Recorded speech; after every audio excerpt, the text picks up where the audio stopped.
background because he's like an honorary member, so he might come in and start talking. Yeah. All right, let's see. What are we doing? Are we live with this? Yeah, it says live on mine. Yeah, but with this Wi-Fi, I'm always behind now. I'm not like hardwired, so I'm like 10 seconds behind for some Hey, reason. you running the podcast? I know, right? I can't be like that, you know. That's crazy. I mean, the podcast. I mean, the live part itself is straight, but when I see it on YouTube, it's like live now. It says live on we YouTube. good. yeah, we good. Where's the theme song? Where's the theme song? Hey, listen, I'm still working on that. Trying to get us copyrighted the hell right. It's coming from my voice. It won't be copyrighted. That's what you. All right, They don't care, right? They don't care. YouTube bots don't give a damn about that. They think, Man, it's not like it's Sony talking about The Last of Us Part 2. You flagging and snitching, man. Flagging and snitching. More like you're doing that, but anyway. Episode 144 of First and Framerates podcast. Myself, VF Baller. We got a gang of people today. First of all, we're a gang. Why we gotta be a gang? I was about to say, man. We're starting early, man. Okay, we got a group of people here, and we're going to talk a posse at one point. Shit, I know, right? We're going to talk about Madden 20. The game is pretty much over with as far as this cycle goes. So we're going to give us our post review. We're going to talk about some online gaming when it comes to just Madden in general. Get some insight on how we feel about the game going further, going into next gen. And today I have Beast Mode for MVP. I have Smitty as special guest, and you already know everybody else, Bills, DJ, and myself. We're going to try to make this a fulfilling podcast for you guys. I think this is going to be great. I think we're going to have a lot to cover, a lot to talk about. I normally try to introduce my co-host, but I'm going to definitely throw it to Beast. Beast, how have you been doing, and how was your weekend? Yeah, I'm doing all right. You know, it's kind of a weird time, but yeah, can't complain, I don't think. How you guys been doing? Yeah, we're all good. We're all good. Can't complain at all. You want to plug your channel or your Twitter? Yeah. All that's down in the description, but you can let them know what's going on. Yeah, so on Twitter, I'm just at Beast Mode for MVP with, number 4 in there. And yeah, I mean, you say Madden 20 is dead, but I'm actually trying to have kind of a little revival league to kind of lead into 21, try to get a good base of players. So I do have that. If you follow me on Twitter or you can DM me, my DMs are open. I can send the info for that. And we'll probably be talking a little bit about the league as we go along too. So yeah, just hit me up on Twitter at Beast Mode for MVP. And, again, I'm a sim guy. The word sim kind of has a bad connotations to it at this point, but we actually do try to focus on actual real football, all the way from, scouting the opponent, scheming, trying to win with actual football knowledge, not by abusing the game or anything like that. So. Okay, that's interesting. So when we get into the online side of it, you can give us your thoughts about it being in a online franchise and trying to run one. So that's gonna be interesting. And this guy don't need too much of an introduction. He's been doing this football thing for a few years, well, almost a decade now. Yeah, I know, right? A few years. been going down to EA Sports more times than we can count, honestly. Trying to look at the game in his early access, and now he's not here anymore. Yeah, I'm about to say we ain't been here in a minute. We have. Let me jump in here. Smitty, do they have any sim guys going down anymore at all? I don't know. I never know when it comes to that, so we don't know. It's not like we have a list. Or they. What about Sim Football Critic? When's the last time he went down? Same thing. He ain't been there. What? He hasn't been here in about like 2 years. Yeah, I was there, one time, whatever, the 2016 cycle, wherever it was. So oh, damn. That's the last time I was there. So, yeah. Oh, wow. So you've been down before as well. I have, yeah. I've ruined every relationship with those people. So I didn't know that. Okay. So Smitty, everybody that listen to us know that you have a podcast on every Thursday. So if people who don't know, who probably listening to us on iTunes or Google Play, let people know what y'all do over there. Well, I mean, we basically. I'm sorry, I was distracted a little bit. What was the question? VF? Oh my God! No. What do you have? Smitty, you just asking about no. No, I'm just messing with you, man. On Thursdays, y'all have y'all podcast, the Sim Standard podcast. The ones who don't listen to us here on YouTube, the ones who are listening to us on iTunes or Google Play, let people know what you guys do over there. All right. No, we basically, myself, Cemetball Critic, and Azure Effect, he hasn't been on for a little bit, but he still is our third running mate with that show. And we basically do, we talk about, it's primarily around Madden, but we also talk about other sports games. We're mainly basketball and football guys. So it's more of talking about Madden highs and lows and what needs to be done, and the different conflictual things that happen along the way with Madden, especially when you look at like the Madden, especially like tournaments happening and articles put out, development processes, people sharing their feelings and stuff like that in the chat. Just trying to interact with the community and just like try to have that open portal to an extent as far as what goes on. We just keep it a buck with it, what I'm saying? Like, not sugarcoating what the process is with the games, and that's it. What I'm saying? Ultimately, the goal is to just have good, sports titles to talk about. And we do sprinkle in, real world sports stuff here and there too. Not as heavy like how it's done here, which is awesome. But it's nice to have that diversity as well. But we're just more of the video game tip when it comes to the sports stuff. So that's what right. That's cool. We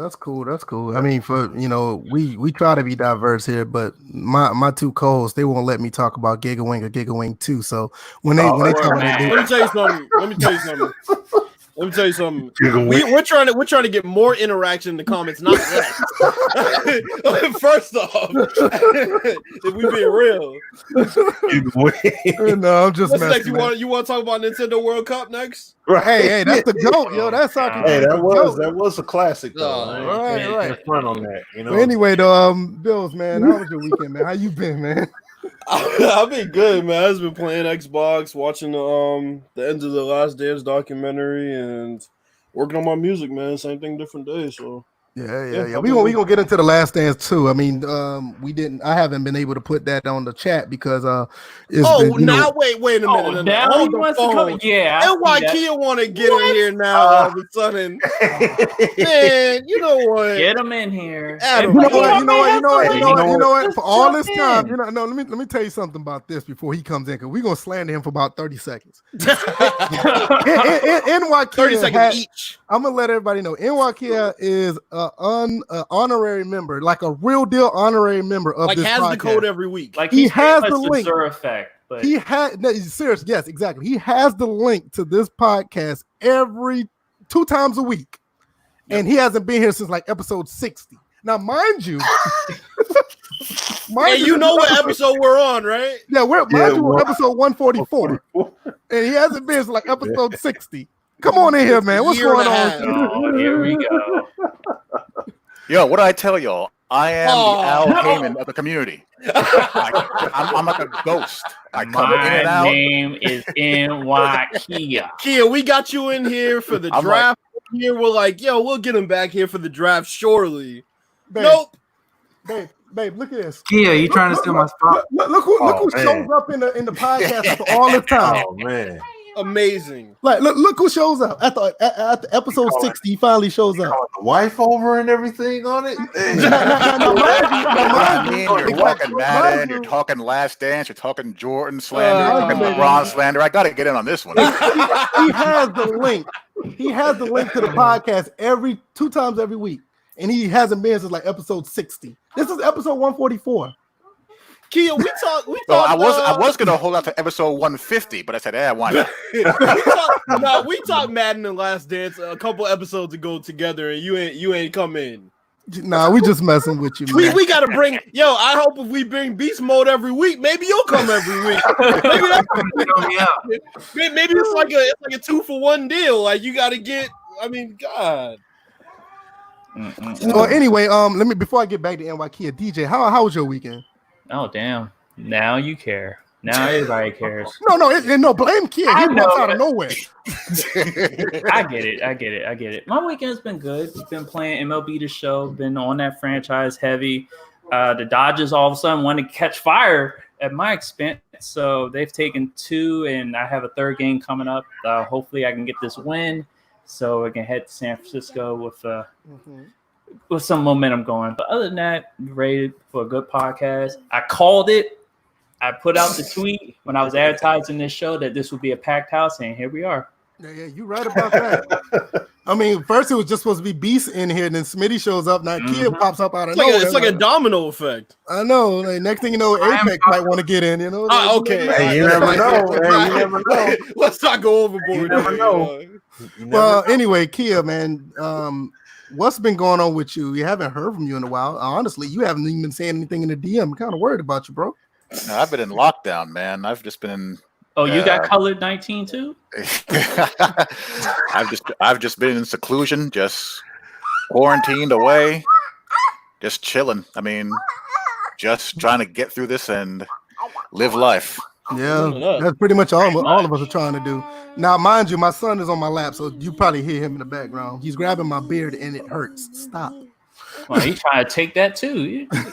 Shoot. KB3 is like, yes, Karl Malone does suck. Karl Malone better stay away from my son. I tell you that. No. But anyway, before we get into Madden 20, because like I said, there's gonna be a post review. We're gonna talk about the online side and all that stuff. We also gonna talk about The Last Dance. So I'm gonna get these couple of questions out of the way because Real Football Gamer comes in early, but he's at work, so he tries to get a quick question in and then he goes back. So he has one question before I go. Why can't they make the next Madden like Madden 08 for the PS? Y'all want to talk about that? I'll let the guest answer that question. Yeah, I mean, because I know the answer to it. I really don't want to answer that, but I'll take a stab at it. It's the engine. I'm like they sat there. No, they sat there. I vaguely remember that they talked about when they went from PS2 to PS3 that the engines were not compatible. Yeah, I was about to say it was like incompatible, right? Yeah. Yeah, that was the original sin. Because if you remember, to 2K games, they ported over their engines from That's the PS2 to the PS3 and whatnot. And EA took the approach of deciding to scrap it, and they've never been able to recover from that since. This is one of the reasons. You guys think Madden 08 for the PS2 is a good football game? Yeah, I love it personally. See, personally, wow. I thought I was the only person in the world that did not like Madden 08. Really? I couldn't stand Madden 08. PS2 or PS3? Yeah, I mean, we're talking about playing it now. No way. Back then, I mean, I definitely played it, but I also didn't know very much about football when I was, Well, I don't like the PS2 years old or something. See, I was still playing APF when Madden 08 and 09 came out. Okay. I'll be honest, I don't like the PS2 version either, so you're not alone with that. Okay. I like it because it still has that one feature that I wish was still in the game, and that was the vision cone. It really separated the men. No, they do need to bring something like that, but it doesn't have to be exactly a vision cone. But I've written about that before. There has to be a way to read the quarterback's intentions. High shoulder, low shoulder, all that kind of stuff. If you're gonna have the safeties play anything like real football, so yeah, I mean that's fair across the board. I don't know if the vision cone is the answer, but I didn't mind it. I agree with you. Yeah, Pooh also asked, do I have a franchise question? Do you think we'll be able to officially see the NFL combine drills return again? I guess he's talking about that for the further Maddens down the road. I think the combine should be some integral part of franchise mode going down the road. I do agree with that. See, I'm worried more about the actual gameplay and stuff. So for me, the way they have it now, as long as you know what the numbers mean, you can draft fine. So I don't care about that's a good point. That is a good point. What about you, NY?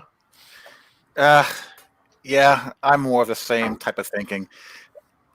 With Madden, the way the game works, there's only X amount of ratings that really matter for the position that you're looking at, and everything else is just kind of just there.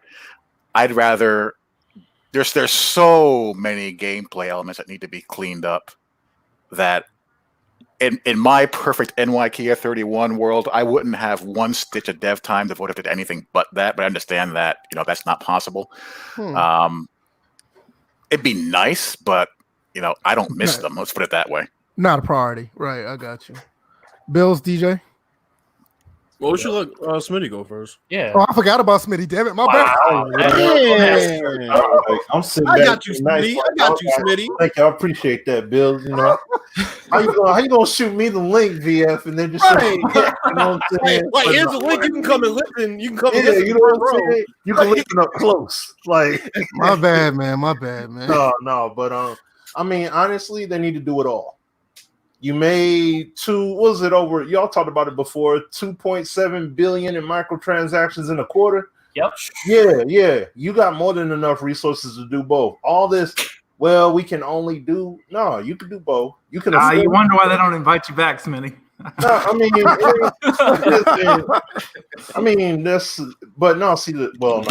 nother. I'm not even gonna talk about that on here. But the thing is, you're making the money. You poured more resources in on PS2 and Xbox, and you had no post-transactional purchase that you can make. You make hundreds of millions of dollars a year in addition off of Madden. You've been doing it for quite a while now. So I can't sit up here and act like, oh, well, you know what? They can only do this and they can only do that and they can only do. No, that's bullcrap. They can only do that because their bosses say you can only do. It's not that they can't. We heard the Rex interview and everything that he did with W and all that stuff. That's it.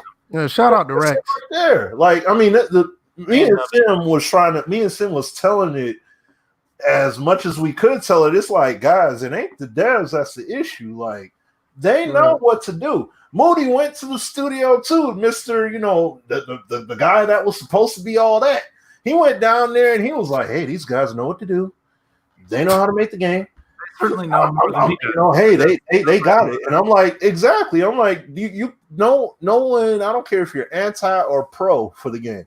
You're not gonna go in front of those guys and chop it up football-wise and act like they don't know what it is. They do, but the game does not play to the intelligence level of some of those people in that building, and that's the sad part. So that's why that's the big problem about it. I mean, I know we're talking about just the difference with Madden 08 and or what they should be doing. Come on here to talk about Madden 08 though. I know. It's not just about Madden 08, but I'm just saying, like, with Madden in general, though, that's why from a public standpoint, to an extent, it's treated as if all we can do is this little bit here, this little bit there, because that's what they give it. That's what they've been giving us. Gotcha. You see what I'm saying? So it's like, if people come with that perception, and this is how some people talk and everything, they convey the message like all they can do is just this, and but they only have so many resources, and but they're only able to. I'm like, no. They can do way freaking more than this. You're telling me that 2K and Konami and even other games, look, FIFA and all that. You're telling me that these games can do all the stuff they do, but you mean Madden can only do this little bit? Can I mention something here? Exactly what you're talking about. It's a staffing issue. I mean, Rex. I mean, we don't want to blow their secrets out the door or whatever, but I mean, let's just say it's a staffing issue. The resources are time, money, but another really important resource is actual staff. They have a very small staff that works on this game. That to me is the number one problem. So they need to put all this money, like you're saying, into hiring some people who can help them. What they need to do. And that doesn't mean hiring me or Kia. It means probably hiring programmers and this kind of people. You see what I mean? And let me just say this real quick. I've said, and I mean, Kia, you've heard me say it many times with Sim and everything. It doesn't matter. They could take all the most intelligent football people that we may know of in this community, Kia, Beast Mode, guys like Grafster, DSK, and all that, and put them all in there. You could take Deuce Douglas, hire him on the staff. It doesn't matter. Unless they're saying you're the CEO, then it'll matter, because then they can actually do something impactful. Otherwise, they're part of the staff. You have as much potency as a burger flipper at McDonald's. Whatever they tell you you're able to do, that's all you're going to be able to do. regardless All right. of who's in the building. Just like look at Well, my man's Moon Swami. All that football knowledge he got. Does it look like it translated into product? so what about you, Bills and DJ? Quick thought. I Go ahead. thought NYKia was about to. Was it? Yeah. Go ahead. When they're talking about the staff and the resources and whatnot, what they need to do first things first, put a bullet into that dying corpse that is NBA Live. Yeah, Kill they that stole a game. bunch of the devs and the people to work on that stupid game. I remember that. That was crazy. Move every bit of resource that you're wasting on that into the Madden team. 2K Sports has 100% no agree. problem. 2K Sports has no problem being essentially a one-game studio. The wrestling game is not it. It's not that great. Let's be honest. Yeah. Their football offering that's going to be coming out in a couple of years. Honestly, I don't think that's going to be the salvation that people think it's going to be. They're a one-game shop. I don't see any reason why EA can't be FIFA and Madden and the NHL game. It makes no sense to me to have two sports titles in NHL and FIFA that are as clean playing as they are, and then you have Madden, which is the 800-pound gorilla, the brand that built your company, you're nickel and diming with. It makes no sense. So yeah, I mean, they stole, Larry Legend, one of my dudes. They moved him over to NBA. I mean, he's a former, NCAA quarterback. Like, you think he could probably add something to that dev team? You know what I mean? Like, let's get him back on Madden. And like Kia said, let's just forget that's a loss. And the basketball game is a loss. Let's just again. Their staffing is like less than half of what FIFA has. Comparing Madden to FIFA, it's like less than half or something. So it's crazy. It's ridiculous. But yeah, go ahead. So y'all got any ending thoughts to this, DJ Bills? Because we're gonna jump into the review of Madden 20. I mean to go back to the question about the combine. I mean, shit, you might as well only have one driller. That's the 40 time, because speed is the only thing that matters in the game from a ratings perspective when you look on the field. I mean, and the thing is, until these dudes, especially dudes that are doing the ratings, until they get out of this whole I don't want to piss people off with these overall ratings release and reveal, the game's not going to go anywhere anyway, because ratings run half that game and the game runs shitty. Like, they have these thresholds that every year they keep arguing about thresholds this and thresholds that. And, if the guy is a 90 coverage and above, he's going to play pristine. I'm sorry, you shouldn't have to put a guy at 90 zone coverage and above for him to play basic zone principles in each specific zone play. And everybody below that plays like a fucking dumbass. That's just my view.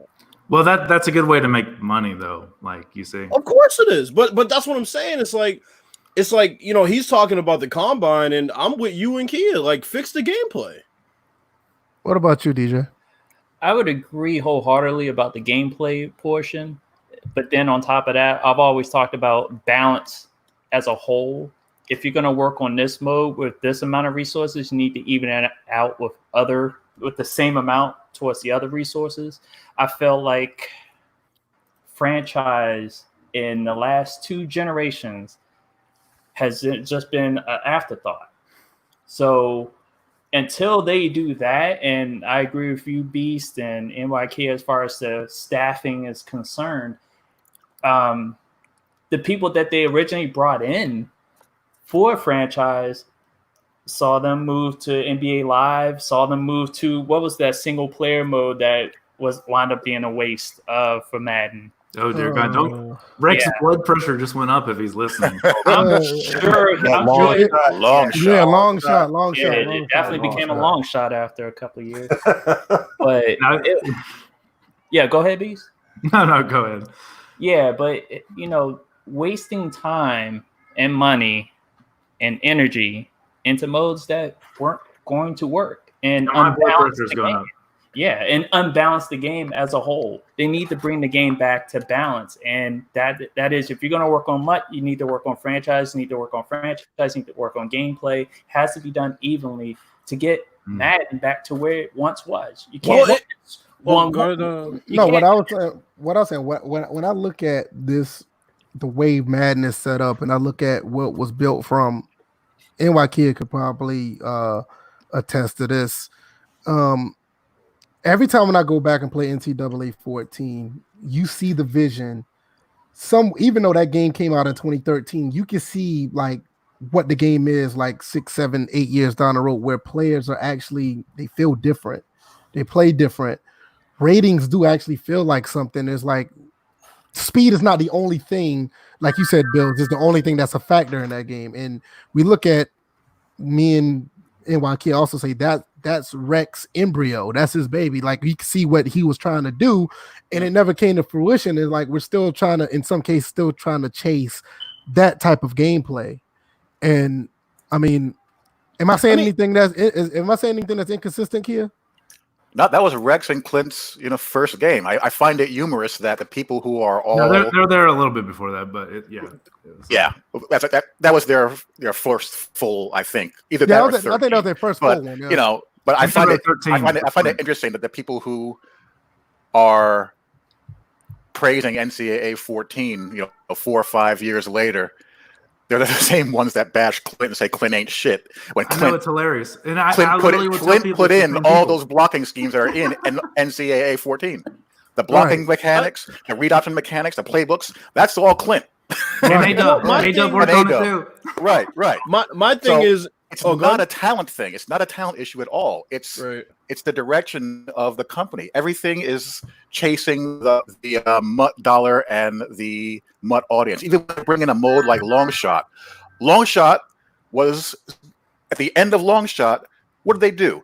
Those characters were MUT playable cards. Everything is played that mode? I did not know that. I kid you not. They were. Yep. At the end of Long Shot, you can play with those characters. We can't be friends now. I didn't know you played Long Shot, Kia. I didn't play it. No. Oh, okay. I didn't play a single second of it. I played Long Shot. But I played Ultimate. I played Ultimate Team, and you run into guys who are using those players on their Ultimate Team. Yeah, let's talk about NCAA 13 and 14 for a bit if we can. VF Baller. Is that cool? Let everybody chime in a little bit. Yeah, we can get a little bit. Well, wait, before we get to that, here's another thing that I want to talk about. This year, at least in the beginning, now I stopped paying attention after I'd say about January, but in the beginning, I was liking how they were very steadfast about how they had developed this game from the perspective of people were bitching about pass rush. They said they're not touching it. People were bitching about quarterback innovations. They said they're not touching it.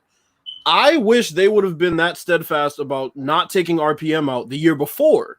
Yeah. And maybe we'd be talking about a different game. Yep. Well, I mean, I can go back further than that. Why the hell you take True Step out of 25? But that's what I'm saying. It's like they were so steadfast this year, and I like that. The closest. Right. Two in combination would have been beautiful. Oh my God. So what is it that you wanted to talk about Beast Mode as far as the college games? Well, I like the discussion people were saying is like, why is NCAA 13 and 14, which I agree, those are probably two of the best football games ever made. I mean, obviously we don't have like the more modern coverages in those, but what makes those great, right?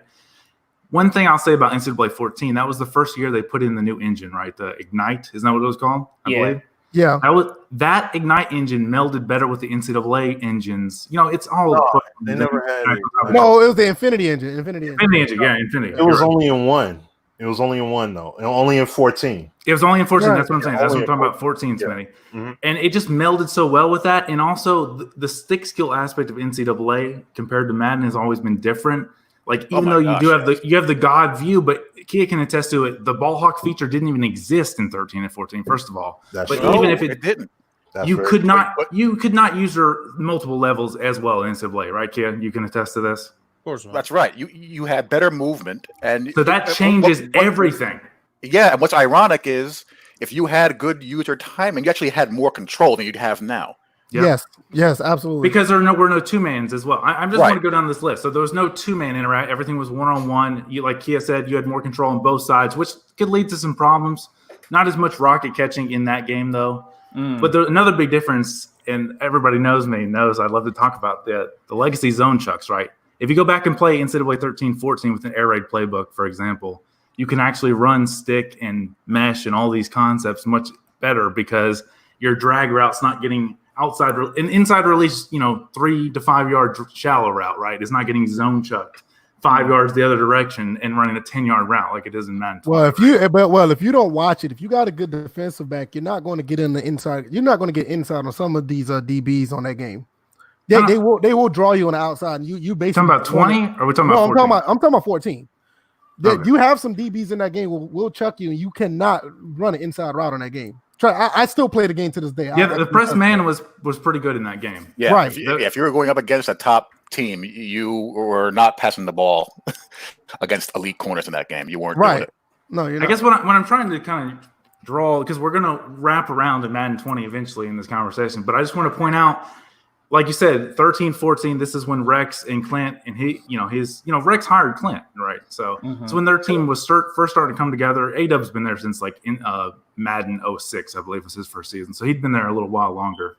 But what you've noticed is they've added stuff in the interim between NCAA 13 and 14 and Madden 20 that I think they made some mistakes along the way. And again, with hindsight, I can say that, right? Of course, them doing it along the way, it's harder to see it, but I just wanted to kind of point out some of those.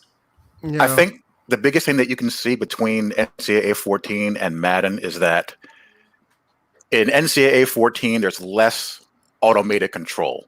Right. You can run so much smoother and so much free with your receiver, your back, your defender. If you're using, I'm playing a game in my dynasty mode right now, and when I'm playing the computer, I use defensive line. I'm not going to lurk a machine. What's the point of that? So I use my defensive line, and you can steer yourself with the right stick. You can take an outside rush angle and bend back in, and vice versa. They took that out of the game. And now it's just an everything.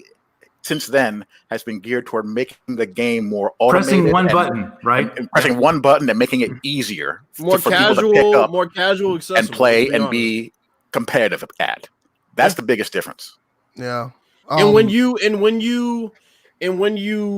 slim the skill gap, then automatically the sim heads, which is damn near everybody in here, is automatically they're gonna notice it because, like you said, the pass rush moves, you can't just choose your pass rush. Now it's finesse or power. It's like, no.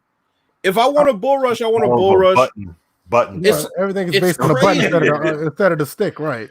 Yeah. And it just feels smoother when you're using the right analog stick. It feels like you're doing something. It feels like you have more control, like Kia said. And if you have some players that's not that good, you're not going to get around those offensive linemen like you would if you had somebody who had some skill.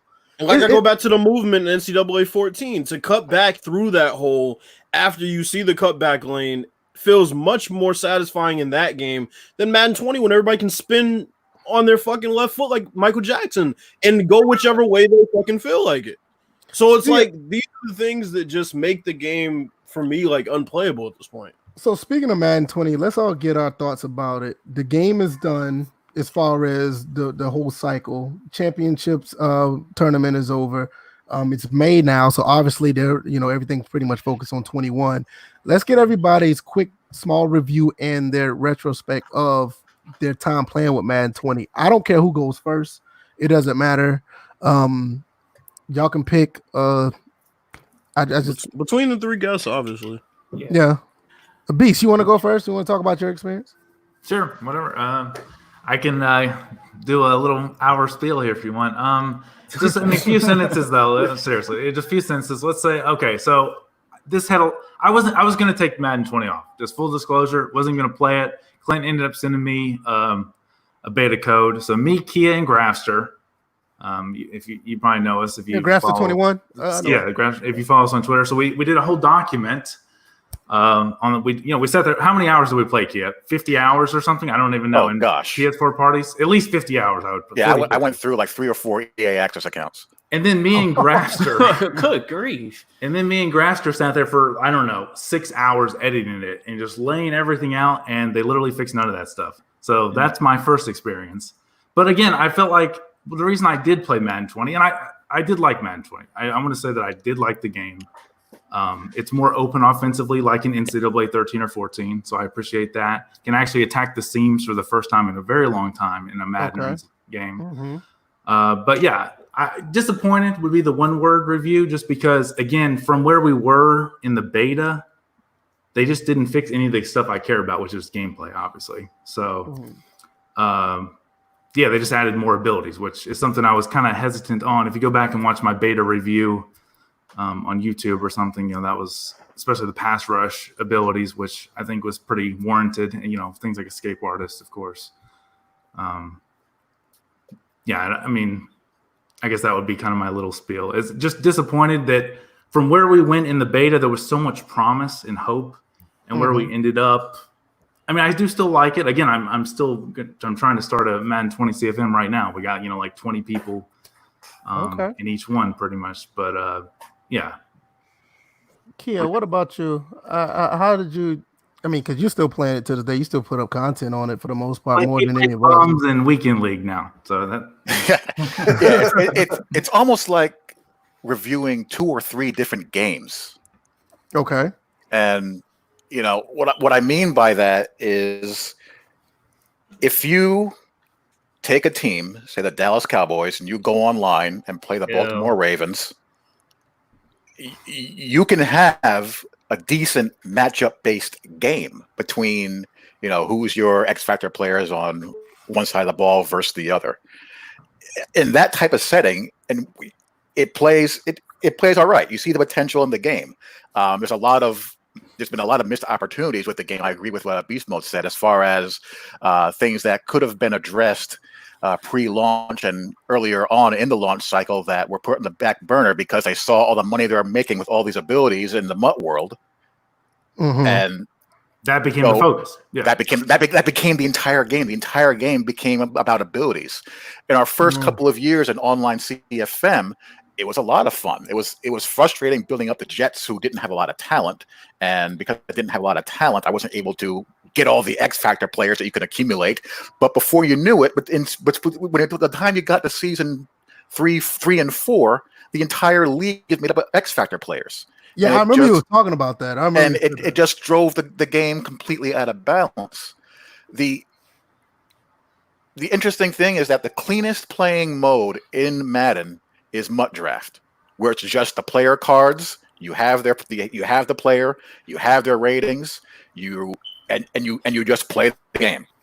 Okay. By everyone's account, that was the best playing Madden, of this year. Yeah, a lot of people said that was the best play or play franchise without abilities. Those are the two things. When you play it like that, you have a decent game. But these abilities, they so override everything that it turns the game. And when he says that, they literally do override the code. Like literally, if you have streak specialists, you're beating everybody. Drop it. It literally in the code it says you cannot drop the ball anymore. The best receiver I used, the one good thing that the abilities did do, and I disagree that the game was all about speed this year. The best receiver I used all year long was Mike Evans. Mike Evans could not be covered. We shut him down.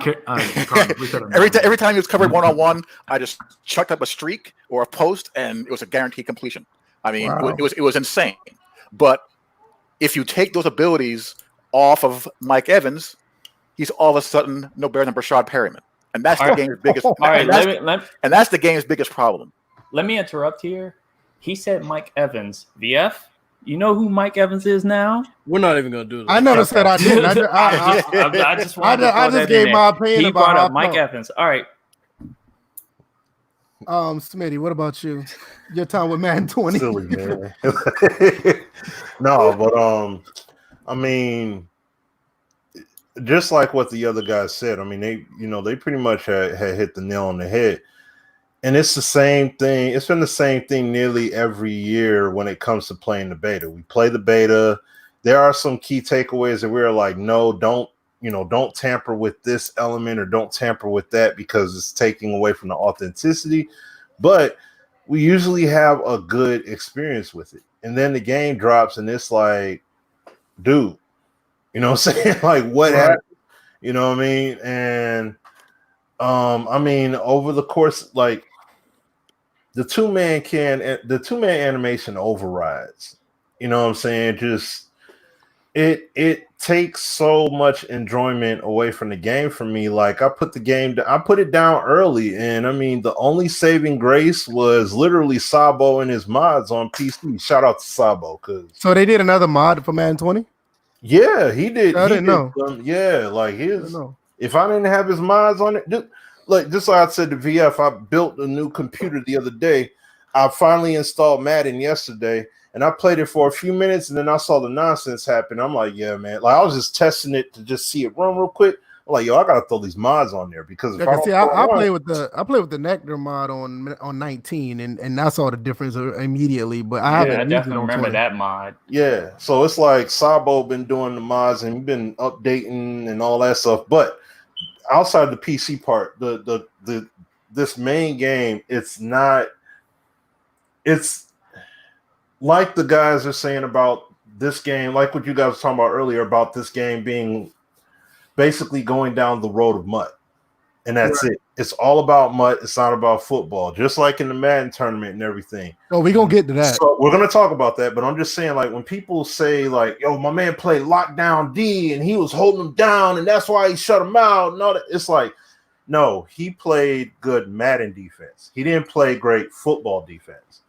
Because if the game, once again, like we always talk about core gameplay, and even when you play games like, hey, I won't even mention 2K. We could just go to Madden's old products, PS2, with the passing control and the way it worked in there, even before QB Vision. That pass, if they had the passing capabilities that they had from like Madden 04 or 05, you would be able to pass so much better because they had different trajectories and elevation level points with throwing bullets as well as throwing lobs and things like that. With those Maddens and those NCAAs back then, you have the high and low button with the trigger and the shoulder button. You didn't have that. Everything was based off the analog stick. If you wanted to throw a lob, you had to use the analog stick. You want to throw the ball low, I remember Kirk Herbstreit was doing a little tutorial in the NCAA games back then telling you how to throw a low or high pass.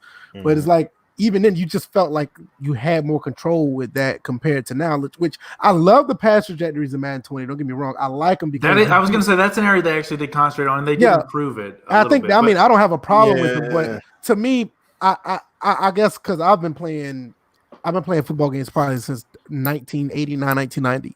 So I've been playing. I'm a little more old school when it comes to those type of mechanics. Like I feel like I have more control when I'm using analog stick compared to the button. So I don't have a problem with it, but I just feel more at home with using that side of it. No, I think you guys are completely right. I mean, it makes way more sense, for a skill gap. Us sim guys want a skill gap too. It's not just the competitive guys. It makes way more sense for the pass rush move to be on a stick, for the pass. Everything should give the user a lot of control. I kind of pitched like a pass lead feature where it would be like some little auto aim to Rex one time, where you can maybe put the ball on. I want to put it on inside shoulder, outside shoulder, right? That kind of thing. And you can't really do that. And I don't know if you could. I mean, I played those games, but I was a kid then, so I don't remember. That's the thing. You could do that. You can do it Madden 20 if you buy an ability. Yeah, you can do it. That's right. That's what I'm saying. Like, buy pass lead elite. Problem solved. Yeah, but that was bugged though. They fixed the bugs. There was a bunch of bugs with that in the beta. And as far as I know, they did, because I've seen people make videos about getting that ability and using them and doing it. Well, unfortunately, abilities can like ruin the game, so it's yeah. I mean, we just try to stay away that, from right? Yeah. So, Bills, your thoughts about Madden 20 overall, this entire cycle? I'll start with a short list of positives, I guess. Right. Pass rush. I like pass rush. I'm glad they didn't touch it during my time with the game. I thought it was a pretty realistic time lapse for how long you should be in the pocket before you either have to, step up in the pocket or escape, get the ball off, etc. Quarterback animations was definitely a great addition. Even for the guys that they added, throws on the run, it just adds some authenticity to the game. It also kind of gives you that clock in your head of how long you have to get the pass off based on a guy's animation.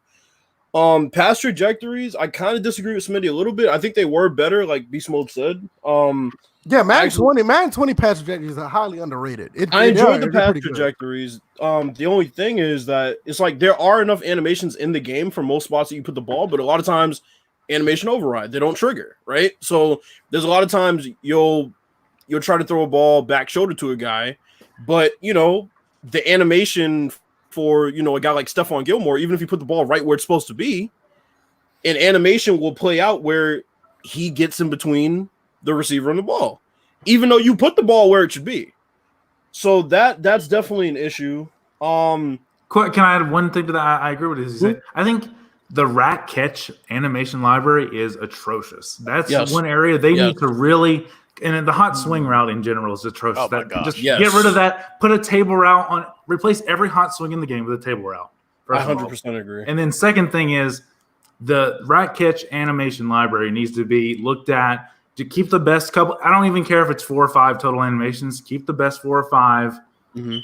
Some of the animations that trigger on the sideline are just insane. They don't make sense as a rack catch. But No. I just want to throw that in there. Keep going, Bill. I like your list so far. Keep going. Yeah, I mean, the pass trajectories, it's like Kia said, it depends on the quarterback you're using. Some quarterbacks, you can put the ball in crazy places, right? And even the coverage won't look wonky in the situation. It's literally just you put the ball where it should be. Other times, you'll be using a quarterback that the game doesn't look at as favorably. I know Kia will like this one, Josh Allen, for example. Oh, Josh Allen is trash in this game. Josh, Oh my right? God. So the few times the game does let you put the ball where it's supposed to be with Josh Allen, you'll get an animation that it makes you scratch your head.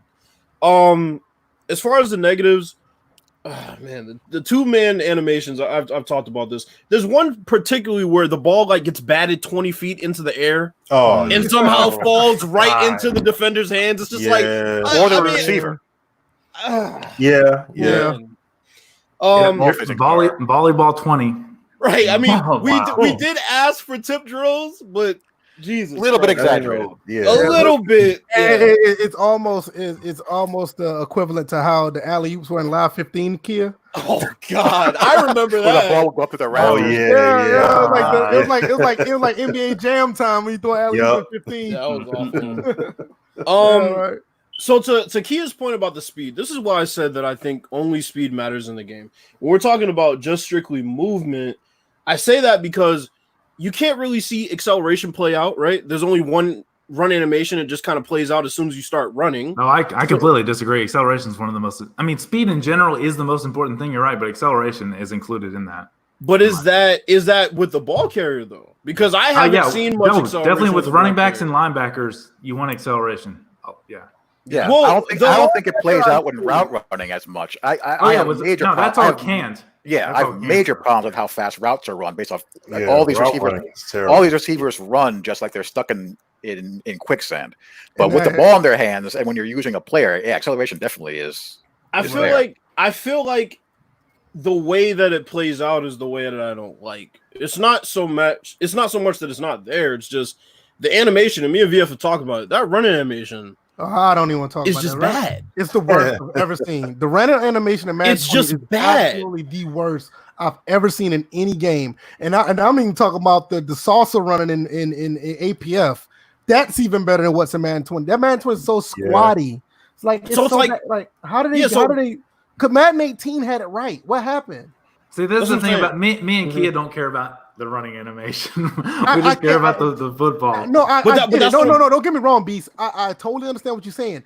My issue is just that when you see it, it just looks so unrealistic. It looks so bad. I just can't unsee it. But that's why to me I say acceleration just I can use several different running backs and the acceleration for one compared to the other, even though the rating seems different, it seems very similar to me. It just doesn't feel like acceleration plays out with the ball carrier the way it probably should. Now with linebackers and other defenders, it definitely does, especially when you get somebody that has that fucking fumble trait where they go Derwin James, Jamal Adams. I mean, it's ridiculous.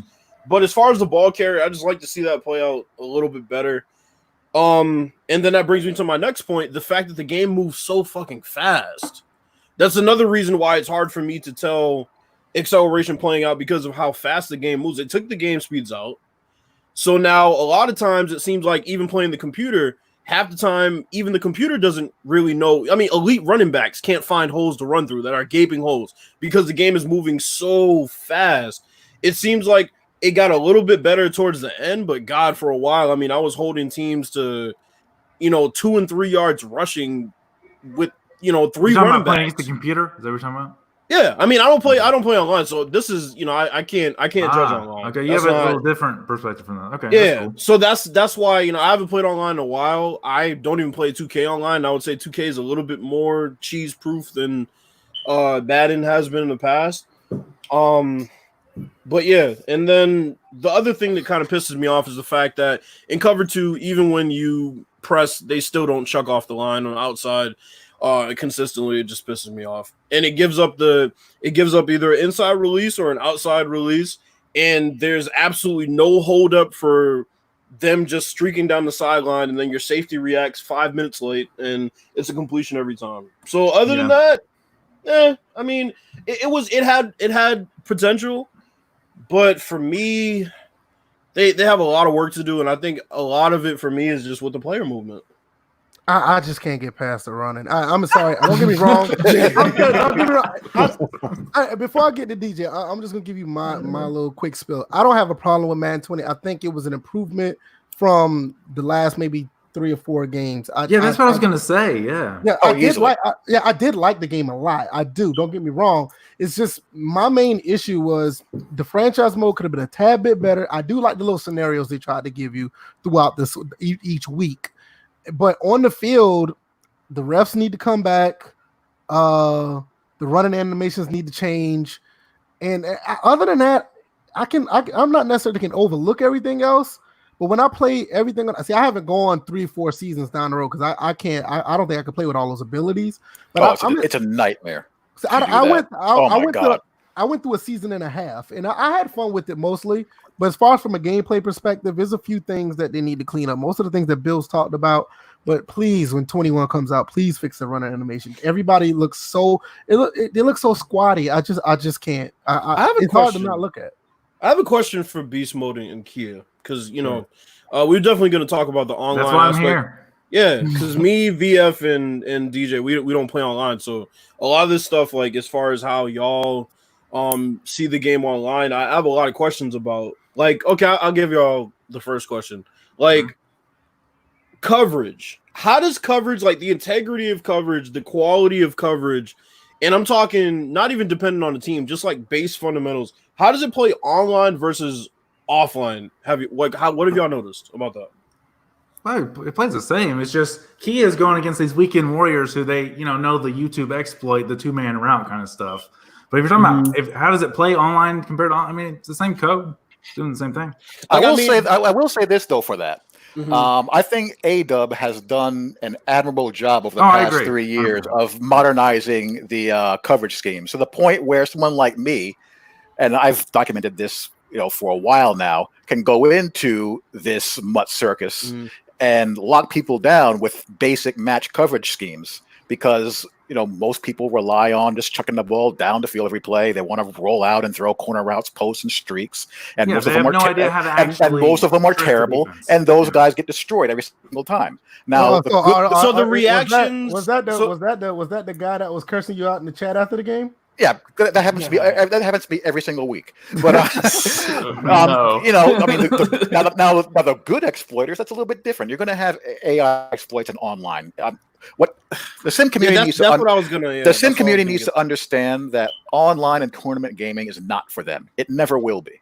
Right. Those guys are always going to be better at that than you are. And if the game was what the sim community wants it to be online, they'd still be better than you are because they're going to do that for 8 to 10 hours every single day. And they have better stick skills than you. And they know the game inside and out. Gotcha. That arena will never be the bastion of the simulation gamer.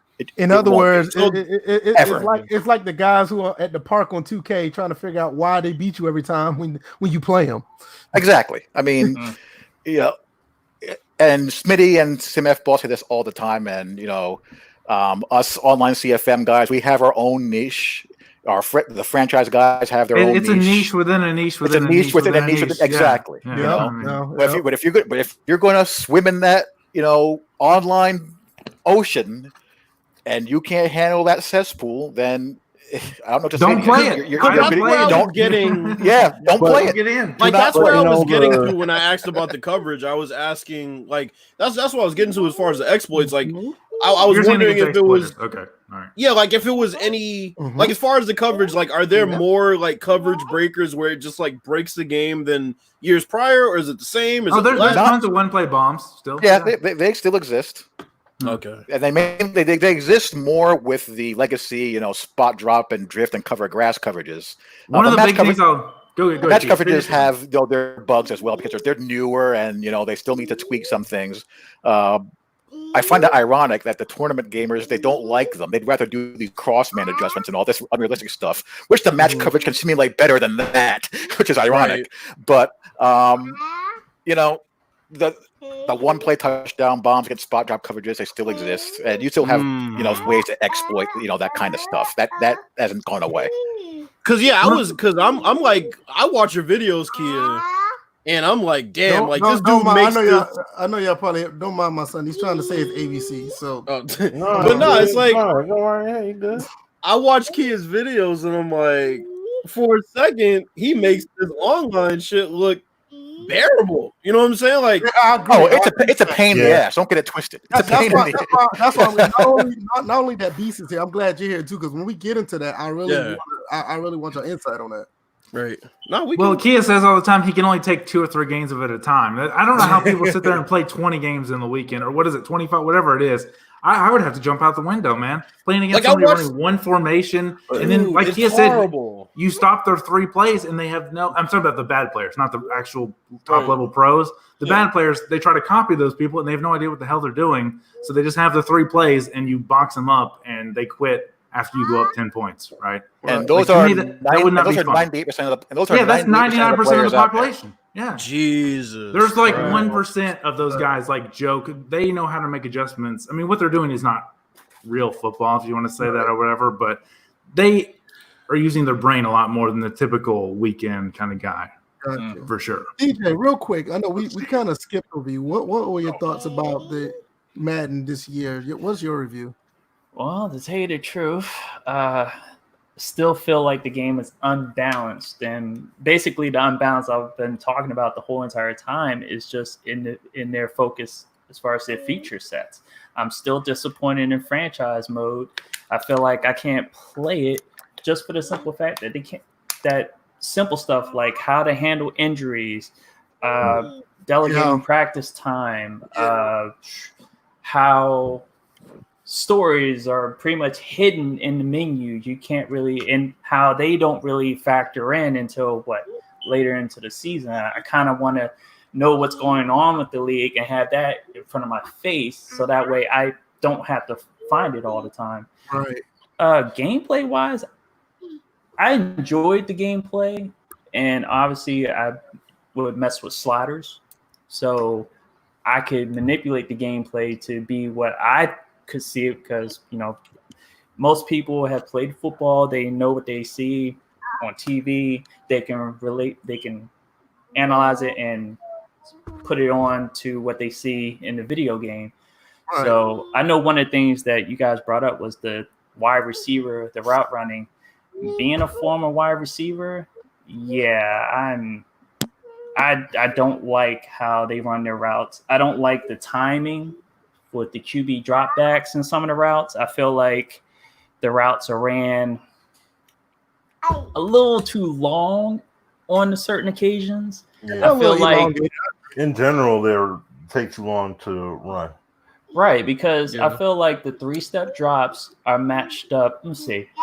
What would you talking about from the gun or under center? What are you talking about? Both. Actually, under gun would be okay. It's under center, because when I play, I kind of the gun drops are certainly not okay. But. Yeah, they're both bad, but the under center ones I think have been much worse or much longer. Right, and I feel like the time. Yeah, go ahead. Because you can't run a play action pass game under center. It's impossible. I noticed a lot of people talking about that. Like, play action is almost non-existent in the game, and it's been like that for a few years. Well, that's because the way they play the run game, they're so soft that you're not really ever conflicting them. I made a video about that in NCAA 14. Now, I don't want to go back to that game. I made a video about play action pass actually working to a T. And like I said, I'm like you guys. I haven't. But the way they made it work is the same way they make RPOs work in this game, though. They made it work by having a little chain thing, and then my secondary run fit defender was coming up playing the run or something and giving up a one-play score. That's not really what you want either. Yeah, that is true. But I don't see it as much. Not in 20 anyway. I'm playing devil's advocate here. Like, if I'm a developer, I'm like, let's do it the right way. You know what I mean? Right. Like, I'd rather them do it the right way. I get you. Here's one thing that has been an eyesore for me for quite some time, and that's on wide receiver screens. The animation to where they catch it and then they run backwards for like maybe a yard or two. Yeah, that's linked with the rat catch animations. That's what I was saying earlier. That's what I was thinking about when Beast Mode brought up the rat catch. Well, I'm talking about screens. I'm talking about quick outs, which again the route running on that is terrible. I'm talking about any sort of quick game or screen game, right? When I mean rat catch. But the screens have been the most egregious one to me, at least. That's terrible. You're right. The funny thing about the screens is that especially the smoke screens, the RPO smoke screens. They're almost unrunnable here, right? Yeah, I mean, those are the ones it's sad. Yeah, I feel like when I've been able to change a couple of sliders here and there, particularly the block. You're not fixing that with sliders. Now get out of here with that shit. Hey. You're not overriding the game code with sliders. I've been able to manipulate the sliders to get to the point where some of the screens do work, but the animation that's the disagreement don't me play and Beast Mode had was when I was telling him, I'm like, bro, I'm telling you, these sliders do make some things play a bit better. They do, and adjusting the ratings. It's not going to be a complete overhaul like they need, but it does make some of the things that we see that are wrong with the gameplay a little bit better. It's not obviously a fix. Yeah, because we went on this whole thing about the zero theory. I don't know, Beast, if you heard about when we did that the last two Maddens, or at least 19 Kia was in 18. on it too. Didn't Kia try it? What are you talking about? Zero for what slider? For the run blocking and pass. I don't remember that. I don't think so. I know Hollywood was. Pass coverage was also because pass coverage and reaction time. I know reaction Hollywood. time is an interesting slider. We can talk about it if you want, but Smitty, did we come across you about your thoughts about Madden 20? Yeah, I talked about it. I touched base on it. I can't remember. It's cool. Yeah. One thing though, I do want to say about the whole turn, like what Kia was saying about the whole basically sim guys playing their own space, tournament guys playing their own space, and all that. Yes, the stuff they do on stage makes the game look terrible, no question. Same thing you can say about NBA 2K. You can say the same thing about FIFA and all that. You can say that about those games too, but. My thing is, why is it that I can watch a game like Rainbow Six Siege on stage, and it doesn't look like, oh snap, he did the head glitch where he morphed into the ball, and he did the incredible. Like, how come I see that? It's a different expectation, but because ain't nobody out here critiquing how they shoot around corners and whatnot. You don't got like the SWAT teams critiquing gamers like, oh, he's not supposed to shoot that way. No. What I'm saying though, DJ. Yeah, I'm sure the room clearing techniques people are using. What I'm saying though is, I mean, not from that intricate level. What I mean though is that they're not able to play those games cheesy and then come away with the W. Like Madden, we see them blatantly exploit, and then they say, "Oh, that's stick skill." When it comes to playing Rainbow Six, you see them communicating with each other. You see them using the in-game mechanics, and they maneuver based upon the tools they're given in the game. They're not, oh well, because the devs didn't fix this, or because I found out a way to exploit the system, I'm gonna use that exploit on this stage, and hey, give me my money. It's like that. If they're able to make the game to that extent, then the same thing should be done with the sports titles. It's not like it's an impossible feat. Right. The answer to that is getting the realistic techniques and schemes in the game. Like from a technique standpoint, Madden is horrible. Like they don't have 2-to-1 read. We don't have box and spill techniques. I mean, dude, you don't even want to get me started. We'll be here for 4 or 5 hours. Plenty of things that they should. I mean, no question about it. We all know that. There's a plethora of things that they could have done over this past decade to like just building blocks. Like you look at 2K with basketball, at first they were only replicating just superstar players. Then they get the rookies. Then it was top rookies, not all rookies. Then it was dang near every rookie, average player, etc. Like they have nearly every player and type of player, whether they're the 12th man on the bench or all-star. I don't know. Basketball's a lot simpler from a technique. They have no, but you're not understanding. what I'm getting at is this. I didn't even make the point yet. The point I'm getting at is it took them years to get the particular level of just player replication. They stayed the course. They stayed the course. Pretty much. Right. Madden didn't. If EA stayed the course, there's no reason why they shouldn't have all this stuff in the game right now. They should have it in there. They inherited a shit show, man. Like they got run fits. And now the thing is, what they do in Madden that is a problem is the run fits have gradually gotten worse. They were great when they first put them in. Yeah, that's what I'm going to say. They put a feature in and then they never touch it again. And what happens is then more systems come in and then that feature degrades, right? That's what you call it, degrading the feature degrades. I get what he's saying. That's a huge part. I understand. They put stuff in the game. They put run fits. They put match coverage. They've done stuff, but it's just so far. Like you got to do routine maintenance on the code. Yes, you can't just leave it there and let it sit for. You can't just be like, oh, well, we got run fits down. And the thing is, they don't have them down because, again, we don't have a spill technique. We don't have two gaps. I mean, there's so many things we don't have. There's no stuff. Right. But that's why what Smitty's saying to me is like, I completely get what he's saying because I can go to 2K and just like you guys do with football, you and Kia, as far as talking X's and O's, it's like in basketball, I can go in any technique I want to use to guard and pick and roll. I can just do. And when I go online, I can shut any cheeser down, whatever they're trying to do. And this is in past years before they've even added all of these different hedges. I could stop them from doing all the cheesing shit that they were trying to do. But in Madden, it seems like a lot of times even y'all two run into that one cheeser that's like, fuck, like, this is something that the game just cannot handle. This is something that, like you said, with spill it's because the foundation elements are missing. That's why. Yes.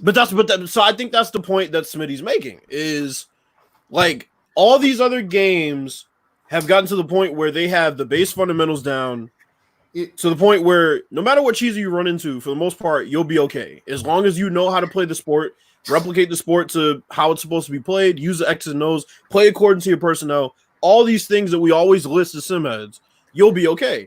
Madden, you could do all that, and you're still not okay against some people. No, I can't do all that because it's not even in the game. Yeah, it's lacking the ton that they should have, and that's the point we're making. Yeah, that's what I'm saying is that these guys added it all in. That's what, like everybody else adds this stuff in with problems that EA runs into as well. Madden is not a charity case. All these companies run into problems. They can all tell you if they lifted the curtain, they could all tell you, man, we ran into all these developmental hardships. Yet look at the end product they have. So they can't get off with the, well, they have this short. I'm not making excuses. I'm not saying you are, Beast Mode. Well, you're telling the truth.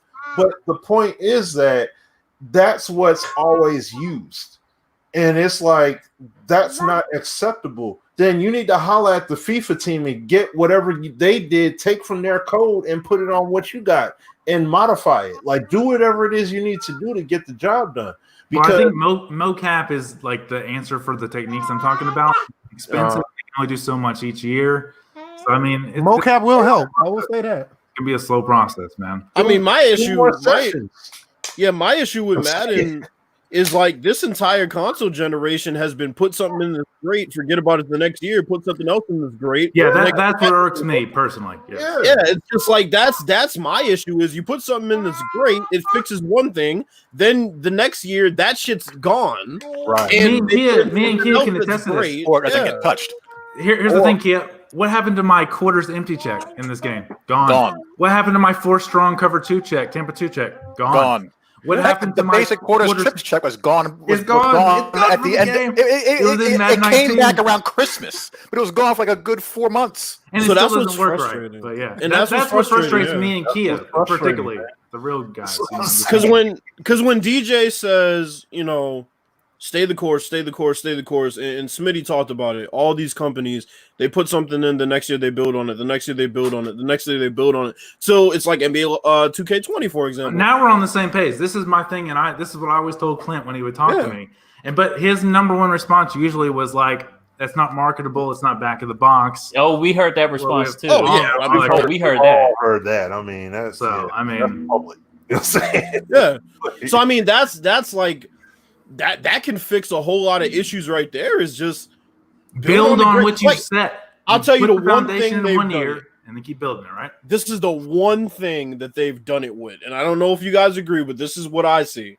The tackling, as far as the gang tackling, might be the one thing that they've, for the last 3 years, they've literally said, okay, first we're going to start with these 2 guys can come and gang tackle. Then we're going to add more in. Now there's 3 guys. And now in Madden 20, the tackling game as far as gang tackling isn't bad. They've built on it from they kind of got away from physics, right? A little bit. It seemed like I think the whole physics thing is just gone. I mean, I remember what it was in what Madden 15 was probably like the last time they actually last year for Ian Cummings. just was his before. last year. Oh, God, Yeah. His last year. Yeah, 15 was the last one because I know, like, to us, I know me. It was the one with Palomalu. Wasn't it like 13? I think it was like 13. That was 10. Paul was Man, 10. Yeah. Paul was last year was Yeah, but I was talking about like with the physics engine. Yeah. I remember like me and Kia, Yeah. we 13 felt was like the first year of it. Yeah, Yeah, 13 was the first yeah, year, and we felt like NCAA 14 they damn near perfected it. But Yeah. after Madden 15, it was gone because Yeah, that's what I'm saying. NCAA 14, 18, NCAA 14 19, did a yeah. good job of using it. But I'm saying 18, 19, and 20, once they got away from that physics engine itself with the tackles without the arms wrapping up and all that crazy shit. See, that was The Victor, gang that was tackle Victor started- Lugo. Yeah. Once he left, that's when I felt like the physics started going down. I felt like he was the key. Oh, he was the key. So that's what I'm saying. It's like they built upon that tackling system. They can take pride in that. That's one thing they can take pride in. Those 3 years they've built up to what we see now in Madden 20. The tackling to me is pretty good as far as game tackling. Is some unnamed animator is probably the person you're talking about. I don't think that's really a person thing. Well, yeah, because animation department person. Yeah, because Lugo is the guy. He's the face. But yeah, they're constantly talking of engineers over it because those, at the end of the day, those are the guys that are putting together the ones and the zeros to formulate what you see in the game. Yeah, because that's really one of the things that stuck out when I played the beta. I was like, wow, this tackling's pretty nice.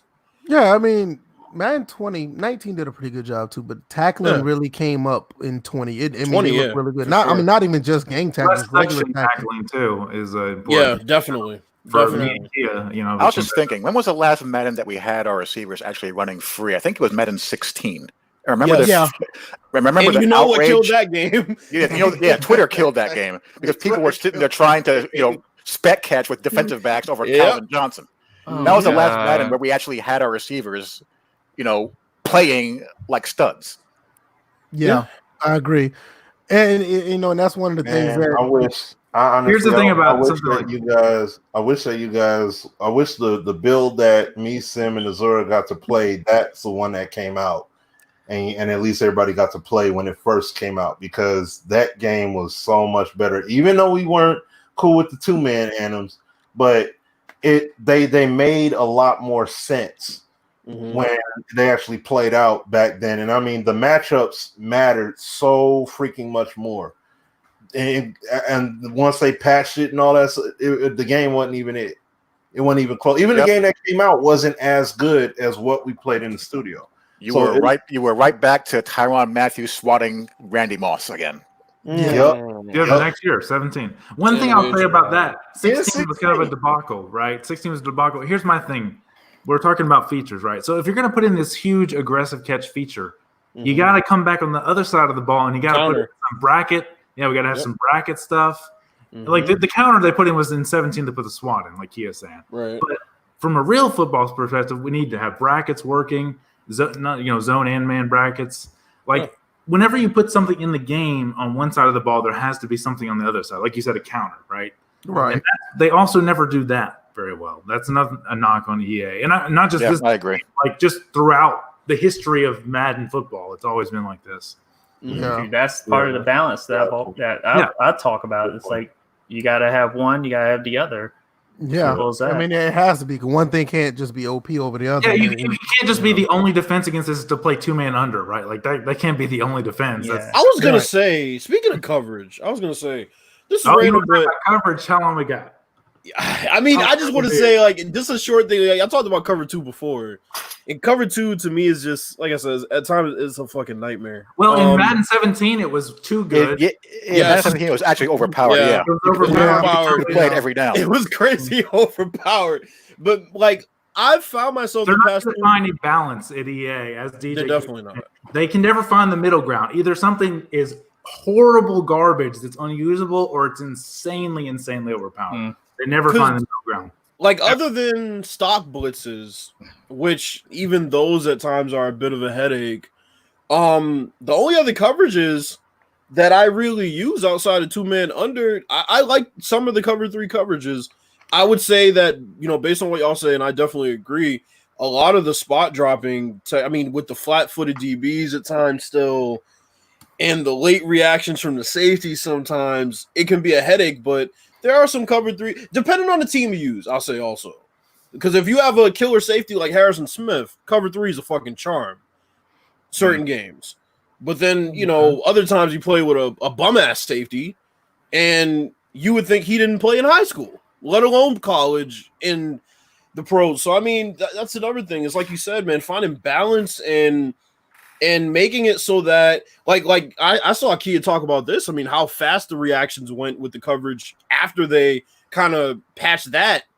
At first, they were too slow reacting. Then, now they're reacting. You got guys that have no business reacting as fast as they do, breaking up plays. It's like they can never find the middle ground to where players that should be playing at an elite level back there do, and the other players can still stick to the base fundamentals of football and the base fundamentals of what they're supposed to be doing on a particular play, but sometimes they're not as aware as a Harrison Smith or a Jamal Adams or Earl Thomas, or, you know, pick whoever safety. It's well, just in their defense, I think abilities is the attempt at that, Bills, actually.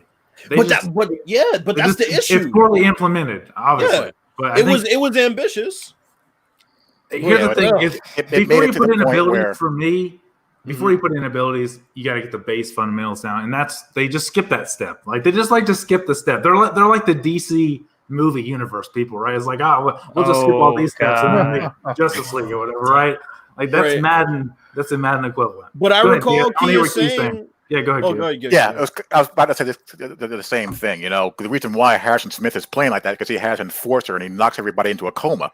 But if you put, you know, if you take that off of Harrison Smith, what's he doing? He's standing there in deep third, watching post routes come right in front of him. Yeah, because he's got the same programming logic, and spectating. Right? Because same programming. Once you hit that threshold, there's no difference between 90 and 99. They're the same exact guy. That was the point I made to you under a tweet that you put out, and you were talking about it, and I said, yeah, like, you can't put in abilities to fix base fundamentals of football because it's not going to be. I definitely agree with that. It's not gonna be. It's not gonna be something that works for everybody. It's only gonna work for the Harrison Smiths and the Earl Thomas and the, like I said, name whoever you want. So when you do that, yeah, it's a band-aid for certain players, but like you said, take the abilities off, and all of a sudden, he's just another guy out there. Yep. That's the whole game. Yeah, that's true. I look at all the comments on the live comments are all just EA sucks, EA sucks. That's a given. Looking like a Geddon video. You know, that's the game. Wow, that's a good. Oh man, It's like 2013 all over again. right. Haven't had fun with Madden in a long time. Abilities take away, a lot of it. Yeah, you see it. Yeah, that's why I kind of like looked at it and just said, "Okay, keep typing." Great. Let's since we're on the topic of online gaming, let's transition to this. The CFM online franchises, Kia Beast Mode. You guys play them. I'm gonna let you go first. Beast Mode. Let everybody know about your CFM franchise that you're doing or you're trying to do for Madden 21. I'm scared to share the screen because I might get kicked out. I don't want to do it. This again. I'm not doing it because they already said it's a bug, and I'm not going to try it. So DJ, Google Doc in the private the live comments or something. I can do that, or each person can actually. I think each person has the ability to share. Yeah, that's what I'm about to say. So if DJ, if you want to do it, or Let me see. Bills, if you want to be the sacrificial lamb and get kicked out, I was Because successful one time sharing my screen. I don't know if it's gonna be right. I don't want to do it because last time I did it, like I was gone and I kept trying to come back. So once it pull up, then you can just put it up on the screen so people can see, and right. I guess Beast could just read off like some of the stuff about it. You got a lot of information here. Yeah, it's a pretty compact document. It's just 2 pages. Again, I mean, while he's pulling it up, I'll just give a little spiel. I've been in a lot of CFMs. Okay, I put the doc in the chat. So okay. Yeah, I was just going.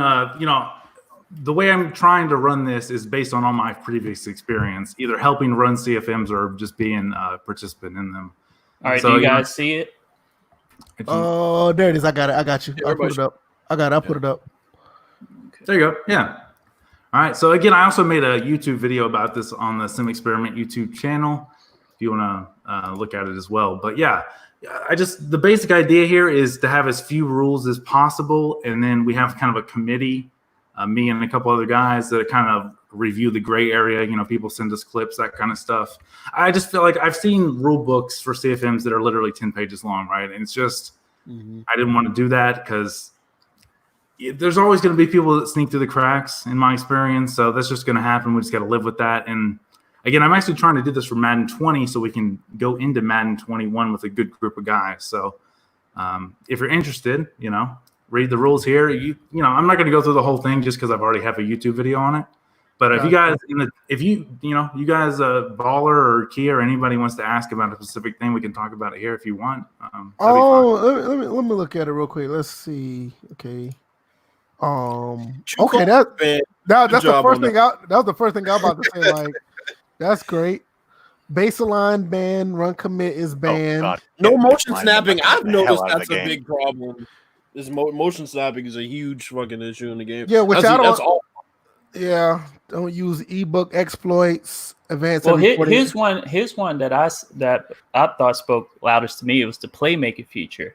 Okay. A lot of people don't even know that's still in the game. Yeah, it's still in there. It's hidden. Yeah, a lot of people don't know that. I remember when I came across it, 2-3 Maddens ago, I was like, wait, man, I thought they took this out. And it's just like, oh, damn, that's still in there. Yeah, okay, go ahead. Sure. No, I was going to ask a question. How do you feel? I know a lot of people, like, for example, I played in a lot of 2K online leagues in the past. Not so much this year, but in the past. They talk about usering, you have to play on-ball defense. How do you feel about people using the pass rusher? Was that something that you went back and forth about, or? Yeah, that's something that probably even should be it's weird that my formatting's messed up. I just noticed that. The formatting in the Google Doc does not look like that. But yeah, anyway, I know.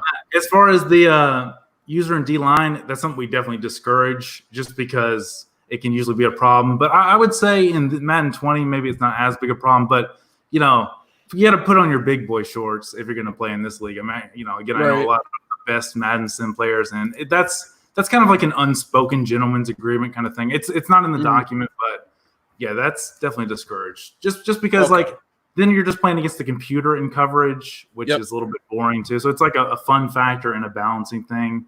Now that Rex is no longer there, it's not as overpowered. Rex was a big D-line user, if you didn't know. So any Madden or NCAA Rex worked on, that D-line was pretty good. Right. Got you. Okay. Someone had a 50 sack season with JPP a couple of Maddens ago. Oh, God. I remember you terrorizing somebody with JPP in a video I watched.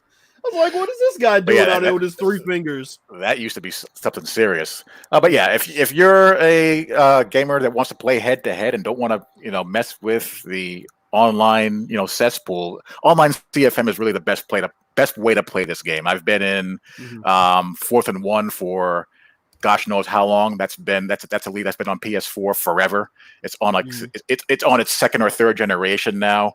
MTCFL, USFL. I've been in a million of them, and I've been in good ones, I've been in bad ones. The ones I've remained in are the ones that are the best ones, in my opinion, run by good commissioners who, again, common sense rules to weed out exploits and just play the cleanest football that the game allows. Yeah. And it always leads to a good time until we get teams that have 10 abilities on each side of the ball, and you want to, commit suicide. But but other than that, it's by far and away the best way to play the game. Okay. Gotcha. Because see, my thing is, I mean, everybody here, as far as DJ, Bills, myself, Smitty, I already know Smitty. We're offline guys. I mean, Kia tell you, we started a hashtag offline for life a few years ago. I don't dwell into online because of the things you guys said earlier about people breaking rules and they're doing crazy things online. Some people don't know how to act. You just can't fall back and just have a good experience with other players. But I know you guys have like a circle of people that you have that type of environment. So that's why I wanted to bring that to the table. Like the experience, like how do you guys experience that with those type of players? Is it anything different from the offline community or how you guys pick and choose these type of players? Like how would you know? Do you just have to trial and error? Or is it, That's a great question. You're right. You're good. Because anybody could claim like, say, "Oh, I'm a sim guy," and then at the game, no, you're right. That's what I was saying. That happens. You get people like that all the slip time. through the cracks. That's what I'm saying. That's what I meant when I was saying. Like after the first quarter, you figure out like the D lineman is like hanging 5 yards off the line, getting a big edge rush. Well, I mean, there's again people that are in the sim community know that. Like, I don't have to write that as a rule. Like, people know that's a rule. You know what I mean? Like, there are some things that are just like the controlling the pass rusher that he asked about. Like, do people just know you don't do that, right? Like, right. That's like an unspoken rule. Like, there's unspoken rules in like professional sports too. It's just kind of that kind of thing. Yeah, and that's understandable. It's just like how. But if you're talking about like how do I choose the people? Well, the thing is, when you're starting something from nothing like this, everybody's in, and you just got to kind of watch film on them. And the community of the CFM has to keep each other honest. That's a big part of it. So if you have a problem with somebody, then you see we have file and a complaint. We have a little section there. And again, big emphasis on my league is we're not handling this shit in public. If you have a problem with somebody, you come to me privately and then we'll handle it civilly, because if it's handled in the Discord server, it's just a pissing match every time. Everybody starts piling on the guy. And, sometimes people just make an honest mistake. I mean, sometimes in the heat of battle, you just make a play because in Madden, you can run around like a, Tasmanian devil or something, right? So it's really about finding people with the right kind of motives for playing the game. Something like in my Kia, obviously, is a good example. Like, he just wants to play football. Right. And that's why I always go to his videos and watch, because he likes. Unfortunately, I haven't found 31 other NY Kias, so we'll have to. Well, I had a question for some of you guys. I was gonna ask. So you said Madden 20 game film. Now let's say you have a good crop of players, and somebody wanted to join and they didn't have any game film. Would they have to post the game of them playing, or no? We're waiving the game film for Madden 20 currently. So, but in the past, a lot of leagues will do like a trial game, which I always thought was hilarious, because you know what people do? They're a little church mouse in the trial game, and then all of a sudden they get into the CFM and they're down 10 points in the fourth quarter. Exactly. Yeah, that's what I was wondering. Like they could act all. Trust me, I've seen it all. Nice. Again, so. Gotcha. Again, for these CFMs that we're starting for Madden 20, it's super late in the year. We're in May. Like I said, I got about 20 people per. So if you're interested in the chat here, hit me up on Beast Mode for MVP on Twitter. But again, I'm just taking pretty much anybody that comes. I've met some cool guys throughout my time in Madden. NY Kia being one of them, obviously. But I think SSL, in Madden 20, those first couple of seasons was a really good group of guys. It's hard to find the right match, though. You guys are completely right, but I don't know how you stand to play offline against a computer. That would just I'll put it like this. I'm glad you said that, because I constantly, I know, baby. Tell them again. I constantly put up gameplay of me playing the game, and it's offline, me against the CPU, and I have some pretty good games. I mean, I think I do anyway. But most of the games I know that are actually entertaining, that actually look like you will watch when you watch a real football game, I post those on my YouTube channel, and I think those offline games are actually really good. So we can do it. I guess it's different people.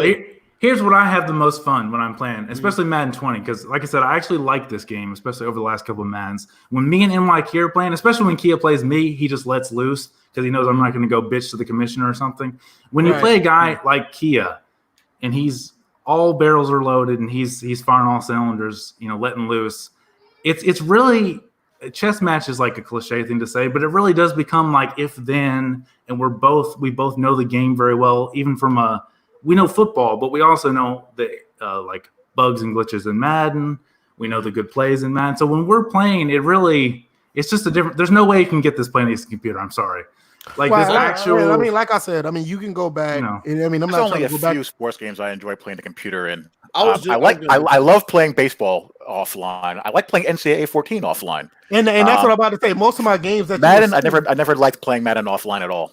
Right, and that's what I'm saying. Most of the games that you will see me play is NCAA 14 offline. Like I just did a national championship game against Ohio State, phenomenal game, and I got one that's uploaded now, about to come out tomorrow against. I'm number 1, and I'm playing against number 4. Oh, that's why you like it, because you're number 1. No, trust me, runner. No, trust me. I have another CFM that I'm pretty much unranked with Georgia Southern. It's a struggle, but I mean, I don't think I'm articulating it right. Here's the thing: when me and Kia play this game, dude. Okay, when we play this game, we are actually calling plays like real people would call plays. Like we have our hang the hat plays, run and pass, and if you do this, if you're using this guy, I'm going to call this play. If, we know where the actual holes in the coverage are and stuff. It's so hard to find.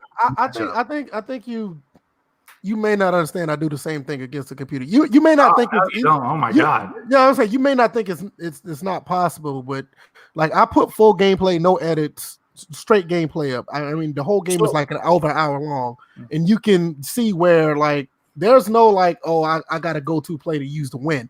I actually have to play against a decent defense when I play the game. So go ahead. This is what I'll say.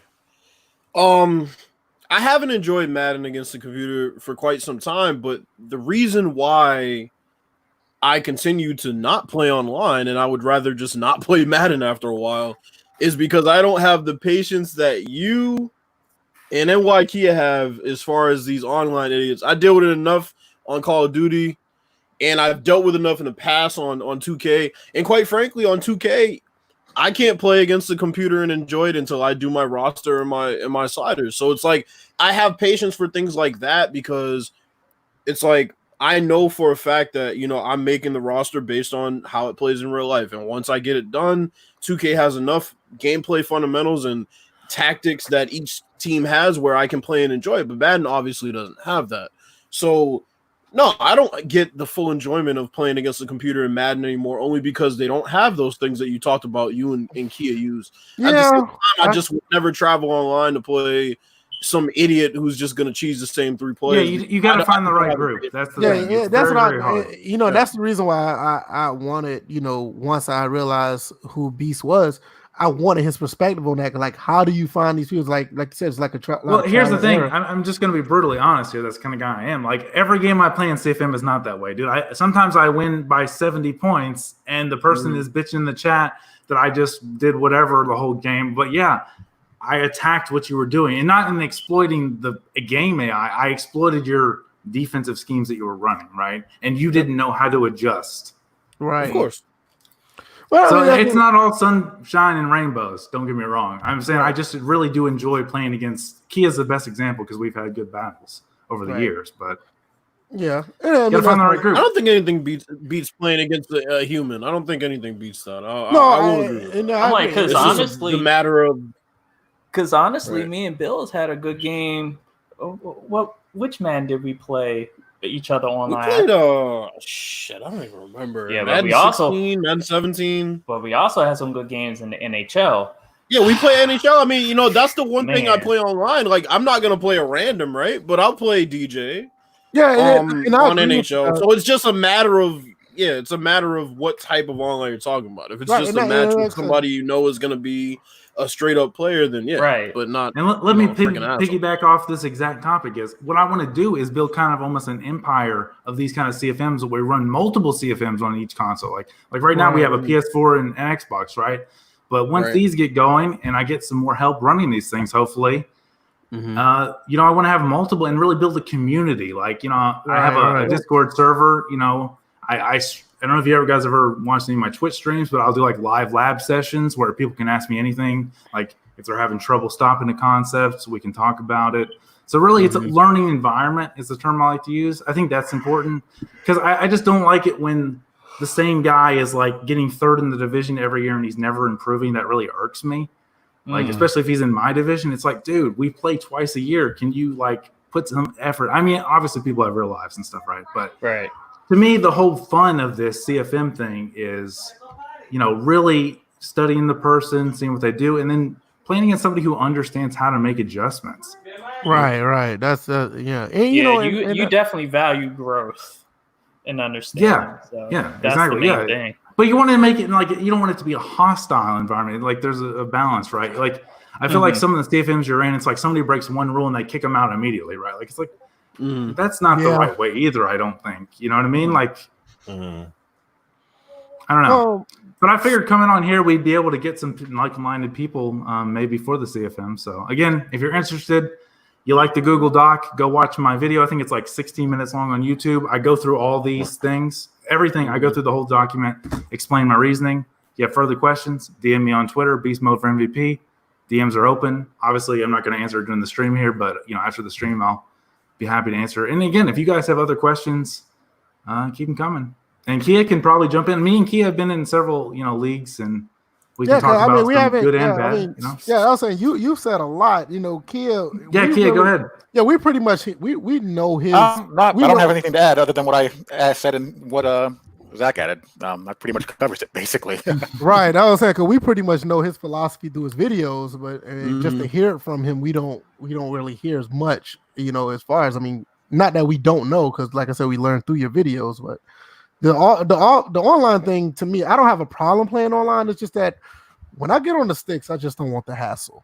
That's the last thing I want to do when I play a game. So I usually just play offline and I keep it moving, you know. But I'm always interested in playing a decent online experience. It has to be a good one.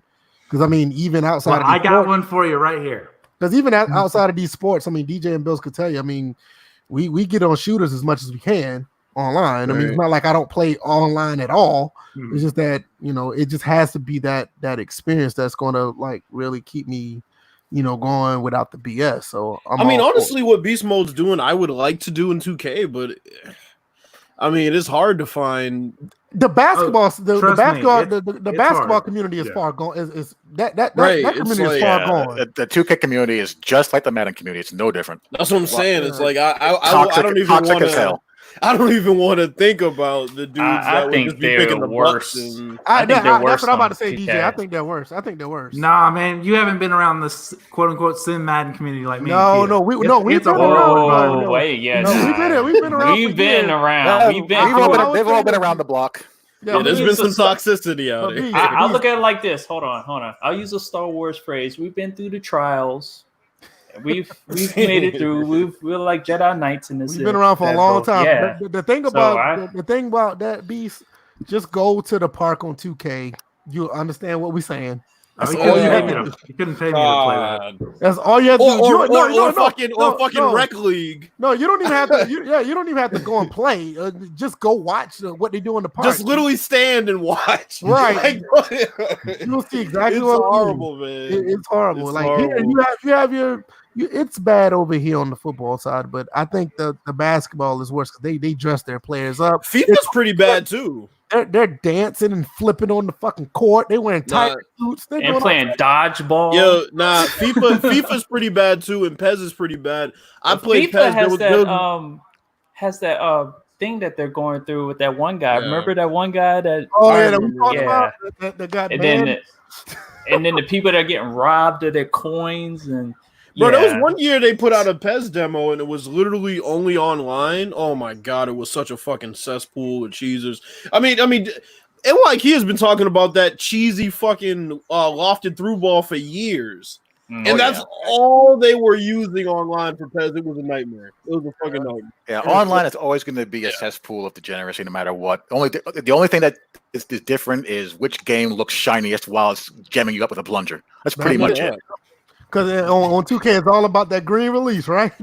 Oh man, that Well, damn shot beater. That's a whole episode right there. Right. Yeah, I'm not. I'm done with that. This shot. Y'all wanna, meter. I'm done with just taking shots in that game. Period.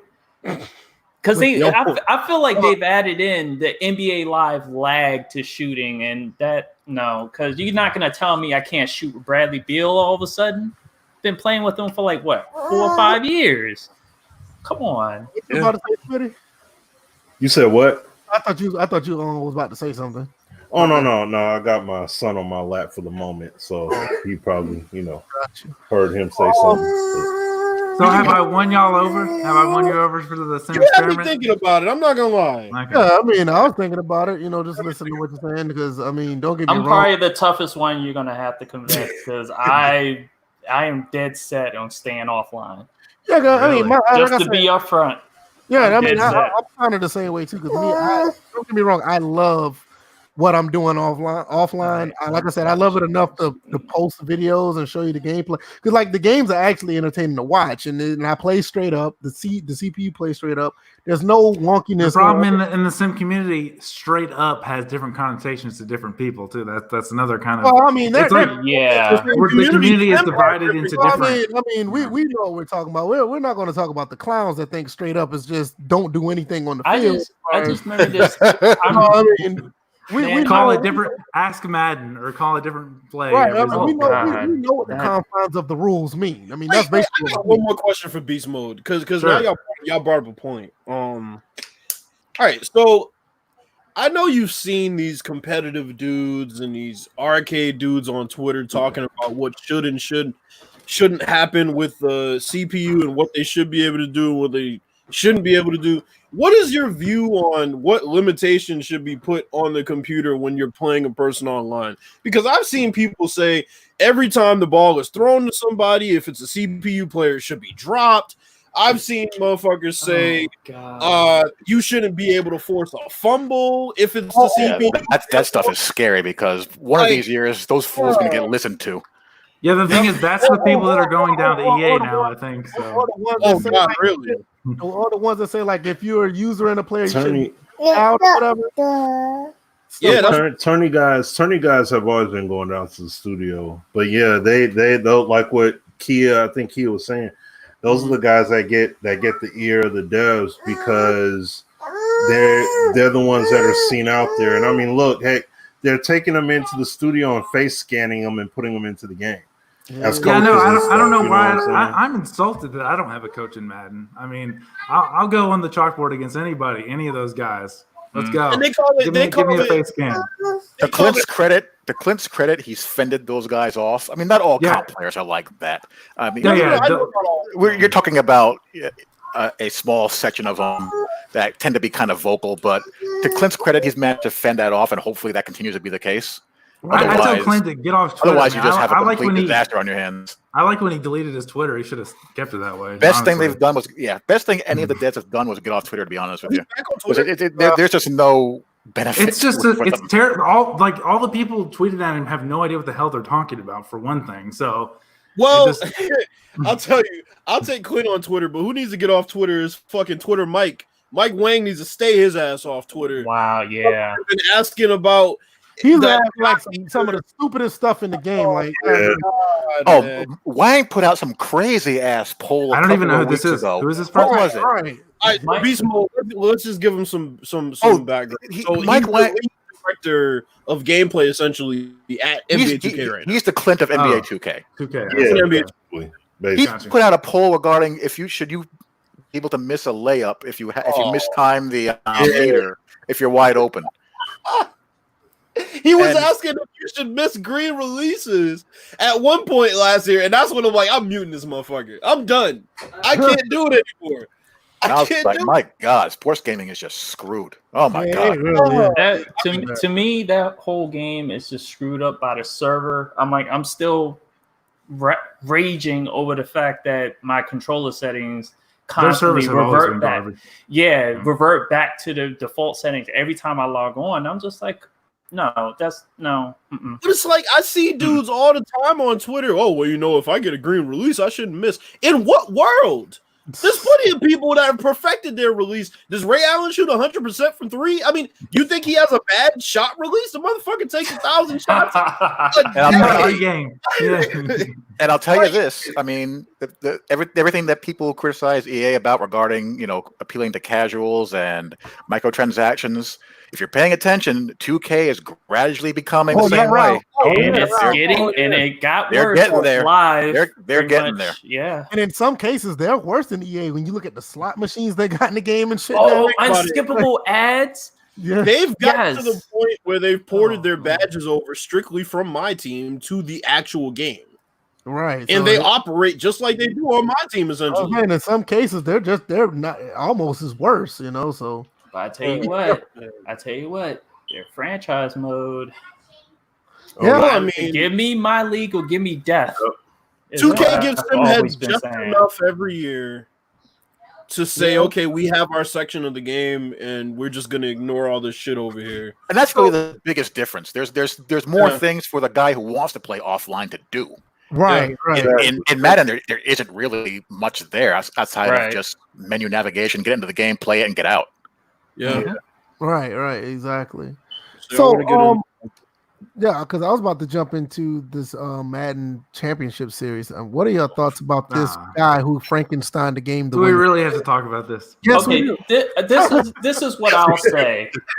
So this was a MUT formatted tournament, correct? Draft champions.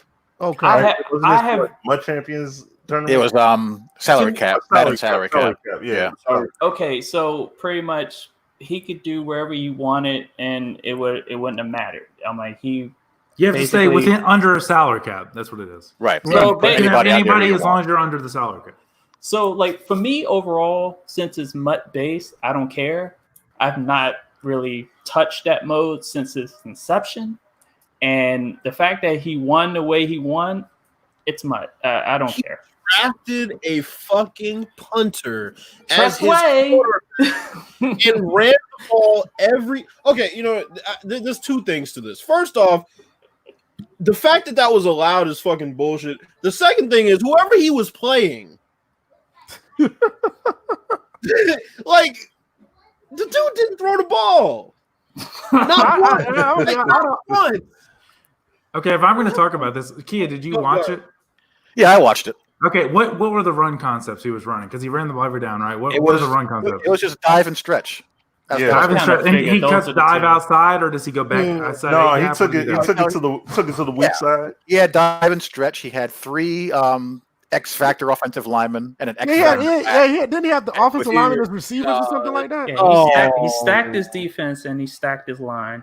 Right. And he stacked his back. His back had all the overpowered attributes: human joystick, jukebox. Human joystick. So that's a big problem where you can just. What he would do, he has his center and 2 guards with abilities. His back loaded up with abilities, so he has human joystick on his back, so he can just weave around and not lose any speed. So he would just run up the middle, and depending on how he was being pursued, he can just bounce it outside, and because you have the God view, so he's looking at the second and third level, and then he's right, and he's not bound by any laws of gravity. So he basically it's really hard to stop.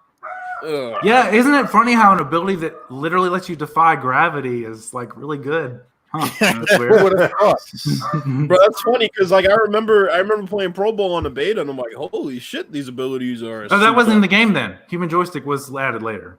Well, yeah, that was added. But I'm saying all the abilities, like total, like I knew then it was gonna be like a shit show with those abilities. Of course. In the beta, I mean, it's funny that they threw everybody into that. Like the first game you play is like the All-Star game or whatever, and it's. Right. I mean, my thing is MUT or not. I just can't see how that works. See, here's the thing. Here's how I look at it. I'm like Bills, and I'm sure Kia would say the same. That's a different. They're playing a different game, right? They're playing. I don't even care about that. Like, I just want them to put the fundamentals in the game. Playing? That's what I'm saying. They're basically playing, Call of Duty, but like it's Mortal Kombat. Pretty much. That's what they're doing. They're taking your football game and playing it like it's a fighter. That makes perfect sense. Madden, it's like reviewing 3 different games. Right. Right. So all I care about is them getting the fundamentals and techniques, the building blocks. And again, when you put a feature in the game, when you put a feature in the game, you got to keep building on it, right? Now, with Which that you, being as you said- guys are saying, 2K apparently, I don't play 2K games, but apparently they do that. Go ahead. Well, with that being said, like the fact that was put on a pedestal, put in the spotlight. Oh, and I mean, it if I'm a dev, I'm embarrassed. But I mean, what No, can but I I'm do? just We saying, can like, the try fact to that do it- better next year. You know, the I fact wouldn't be that it- embarrassed if I was a dev. I'm like, you worked Well, on but it. I mean, what It worked what I'm the way saying you is- wanted it to work. What I'm saying is the fact that was put on in the spotlight, and that's now like making money for them. They all know. you know, what's going okay. on. So Does you it- think does that it they're going to really put me and Kia playing on ESPN too? I don't think so. Right, that's they're what not I'm saying. thinking about So you they're not gonna do guys. that. That's what I'm saying. With that No. being said, like how much of this is going to continue to happen? It's gonna keep going as long as it gets put on a pedestal. That's They're why, making like money. that's why on my channel, like I used to have Madden videos. Like I stopped because the moment they lose attention is the moment they'll really start paying attention. And right now, they don't care about most of And that's us. the part And- about the Madden Championship Series that's been a disappointment from my opinion. I was hoping that would be a vehicle to accelerate the improvement of the game, but instead, what it's turned into is that those guys are now basically marketers for the game and marketers extension. For Right. That's what I was trying to get at. It's literally from a money making standpoint, it's brilliant, right? Right. It's brilliant. They're free advertisers for the game. You literally have no. It's even better, Kia. You have people paying you money to be your free advertiser. It's even better because they're posting their YouTube and their Twitch streams, right, and paying money for the packs and they're also to buy their making superhero. and they're also making breakdown to get a guy that has videos. 1 point more rating or something, right? Like literally, that's what it is. To get basically to put a 99 speed player at defensive end. It's like it's not even football anymore. When I have you Hussein Bolt at every position, what is even the point? Well, and then you have all that, and then on top of that, you have people who claim to be sim heads that are saying, "Well, would you pay for a full franchise experience?" Oh God, don't Yeah, remind me about So that. then that doesn't help. He blocked me because that dude blocked me because I was He in needs to pure block opposition. He needs to For block that. himself, Oh, God. dumbass. You stupid man. I'm gonna pay $80 for a full franchise mode. Hey, right. Like, come on, But fam. what was worse was that it went from one person within our community to another that all of a sudden was like, you know what? That's a good idea. No, it's just people are just desperate, man. They're just- I don't agree with That's they're what I'm saying. desperate, I but see the still. desperation in That the takes community, and desperation it's to a like, whole new level. Well, man. okay. Are you gonna get on to the homeless guy begging for change on the sidewalk? Because that's who they are, right? That's well, No. there's expression. I mean, You dang, teach a guy a skill, maybe he'll, work at it a little bit more. You're right, You DJ. can't See, just this is give the him thing. everything. VF? No, Via. What happened? Oh, he got sniped. Am I still there? Y'all Yeah, still now there? you are. There you go. Now you're That, back. that, gonna that, that say? goes back. That goes back to the Wi-Fi. Like I told you, when I was hardwired, I didn't have this problem. No, But- that was EA Stoots. Like, you better not say it. So, no, but it just goes. It just goes back to the offline, like we do. We make the game work for us, and like I said, the fruition of our labor goes to like the gameplay I show you on my channel. Like, yeah, I play offline, but don't get it twisted. This is some stuff that you will probably see on Sunday outside of the not all the animations or the gameplay is not 100. You're going to get a pretty good experience watching, my content playing these full games because it's going to look like football. We worked our asses off to get these sliders to make it look like what you see on TV. All right, The you one want me to thing start is- breaking down your games? Is that the message I'm getting? I I can show you how No, to I play don't even football remember if you the want. last game I put up on my channel. Oh, yeah, I don't want you to break them down. I mean, that's not for the purpose of it. I mean, I try Well, to no, entertain people. shoot, whatever gameplay I have, if you want to break it down, go right ahead. I mean, I'm not saying no, don't do it, but that's not It would be nice because you can probably clearly see what I'm trying to do each time I'm playing. So right. mean, I guess I'm just not that person that's gonna have Stockholm syndrome to the point where I'm just gonna be like, okay, yeah, this company's making money hand over fucking fist in one mode, and I'm gonna say, yeah, let me give them more money so they can actually work on my mode. Fuck that. It's like, how can you not admit that the company is just fucking up? You're gonna say we're gonna give them more money so they can finally give us what we want? Like, that's ridiculous. Yeah, that's kind of counterintuitive. Like that's just I don't know. crazy. Like me and Keel were talking about early in the stream. I mean, to me, I do want more features in franchise too, but again, gameplay comes first to me. And they have a small team, limited resources. I mean, I don't know. And I don't want you to think that we just want a mode. We know that the mode is jacked up. But our main thing is gameplay too. Don't get it twisted. It is. But it's just the fact that when you look at the totality of the whole situation, when you have that's what I meant to say. But when you have, we know what he meant. Well, I know. I just like getting on him. When you have a superstar, DJ, come on now, come on, chill. When you have a superstar KO that comes in and they fully fledge out that mode, and franchise has been like one of the main modes in from the beginning. That's a problem. That's a little bit of a kick in the teeth. Yeah. All they did was, instead of giving you half a glass of water and half a slice of bread, now they added a saltine cracker to it. Saltine cracker being knockout mode. I mean, that's essentially what Madden is doing. They've manipulated the market to go from setting a high standard, what they did on PS2 and Xbox, to a complete lower standard of going through Gen 3. And now they act like they're taking that low standard, and now they put it to a somewhat medium standard with what we have right now. And their praise is being pushed as, oh, they've done so much. I think that's what you know what it is. I think that's one of the reasons why we harp. That's why we harp on franchise mode so much, because we see these other ones get that attention. Yeah, like that's what it is. The thing is, you'll see me playing those modes on those other games. The thing is, Smitty, unfortunately, a lot of these companies do that, where what they'll do is they'll underperform for a few years. So then you drop the standard, a lot of people will, and then they'll say, well, at least it's better than this. That's like a conspiracy theory. I don't think I don't know how many people. Ain't no conspiracy. Look who's sitting in the White House right now. I mean, go ahead. No, I'm just saying I don't personally know anybody that works on the franchise side of it, and I don't know how big that team is, but it's not the devs. No, it's not the devs. But it's not the devs. Yeah, it's not we the know. devs. We know the suits. They place their hands on that. Like I said, when Superstar KO came in and they got all that attention, we knew what time it was. That's when I realized, like it ain't. But it's like even regardless. I mean, even if you want to make the argument that Superstar KO makes money, it still doesn't. You could give us some, something. Throw us a bone for that mode at least. They don't. It's like they give us very, very little in that mode, and not even just offline guys. The online guys just being left out in the cold when it comes to that mode. We actually have a comment in the comment section that makes some sense. Can we read this here? Can you put this on the screen? All right, which one? Okay, Z-Dub yeah, for the win. Oh, Z-Dub. So he just background on Z-Dub. He actually is a programmer. So let's touch on this. What he says here is exactly what's happening.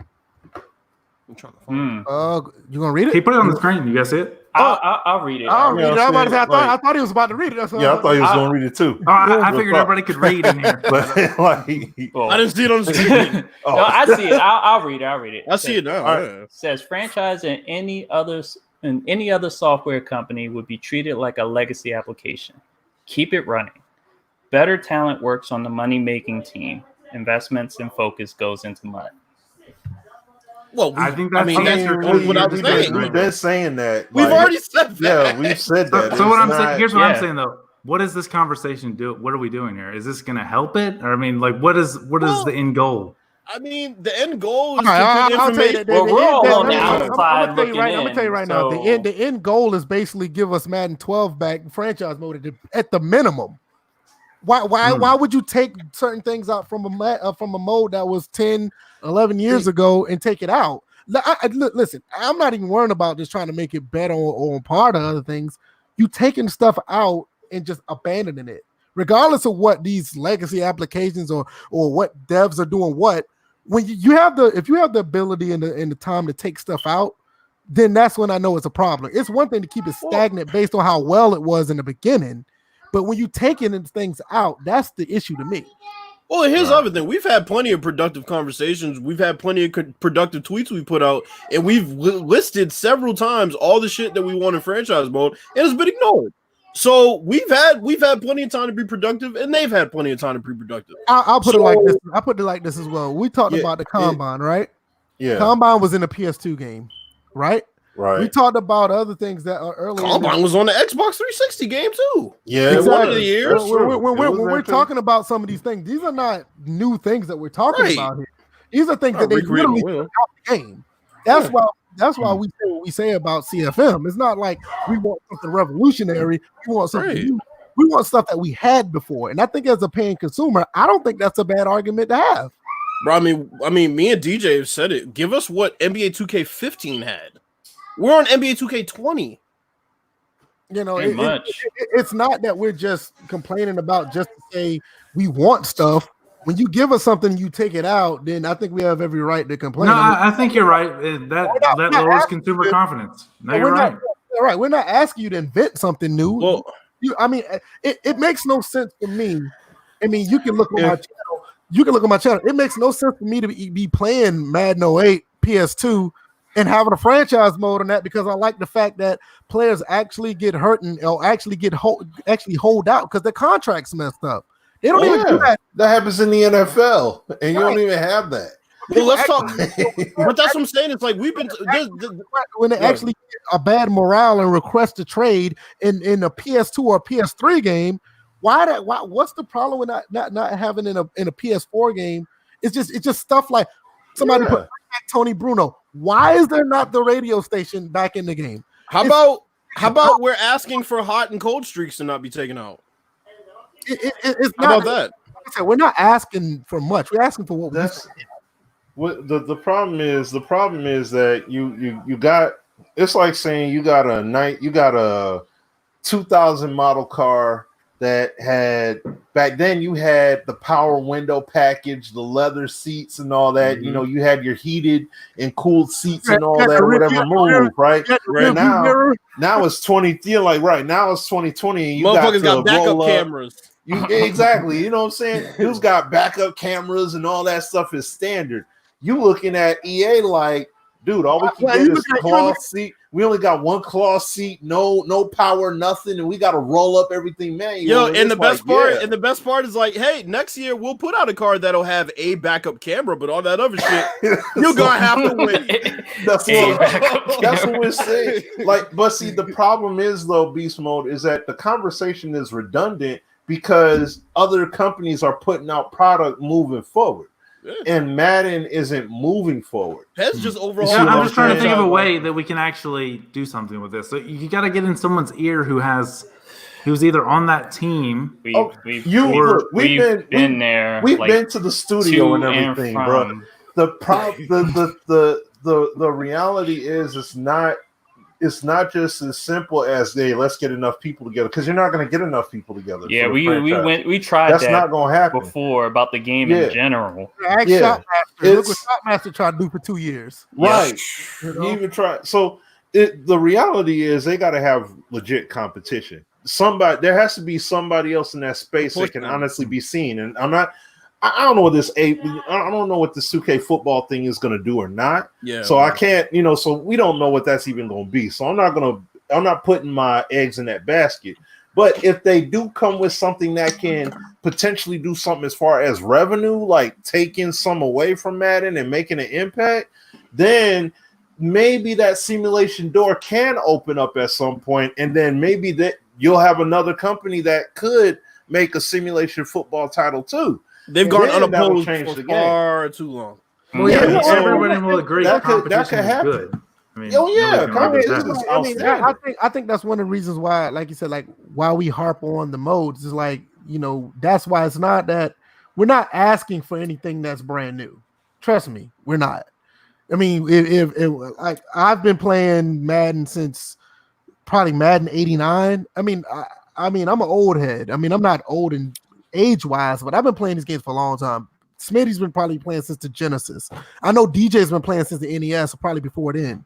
So we've been playing for a long, long time. So we know what, like, we're like true Madden heads. You can probably name what year Madden what was what, and we can probably tell you what features was in it because we've just been that die hard at it. So with that being said, we know what's supposed to be in these modes, and it's like I said, you see Superstar KO, you see Madden Draft Champions, and I understand money is the thing.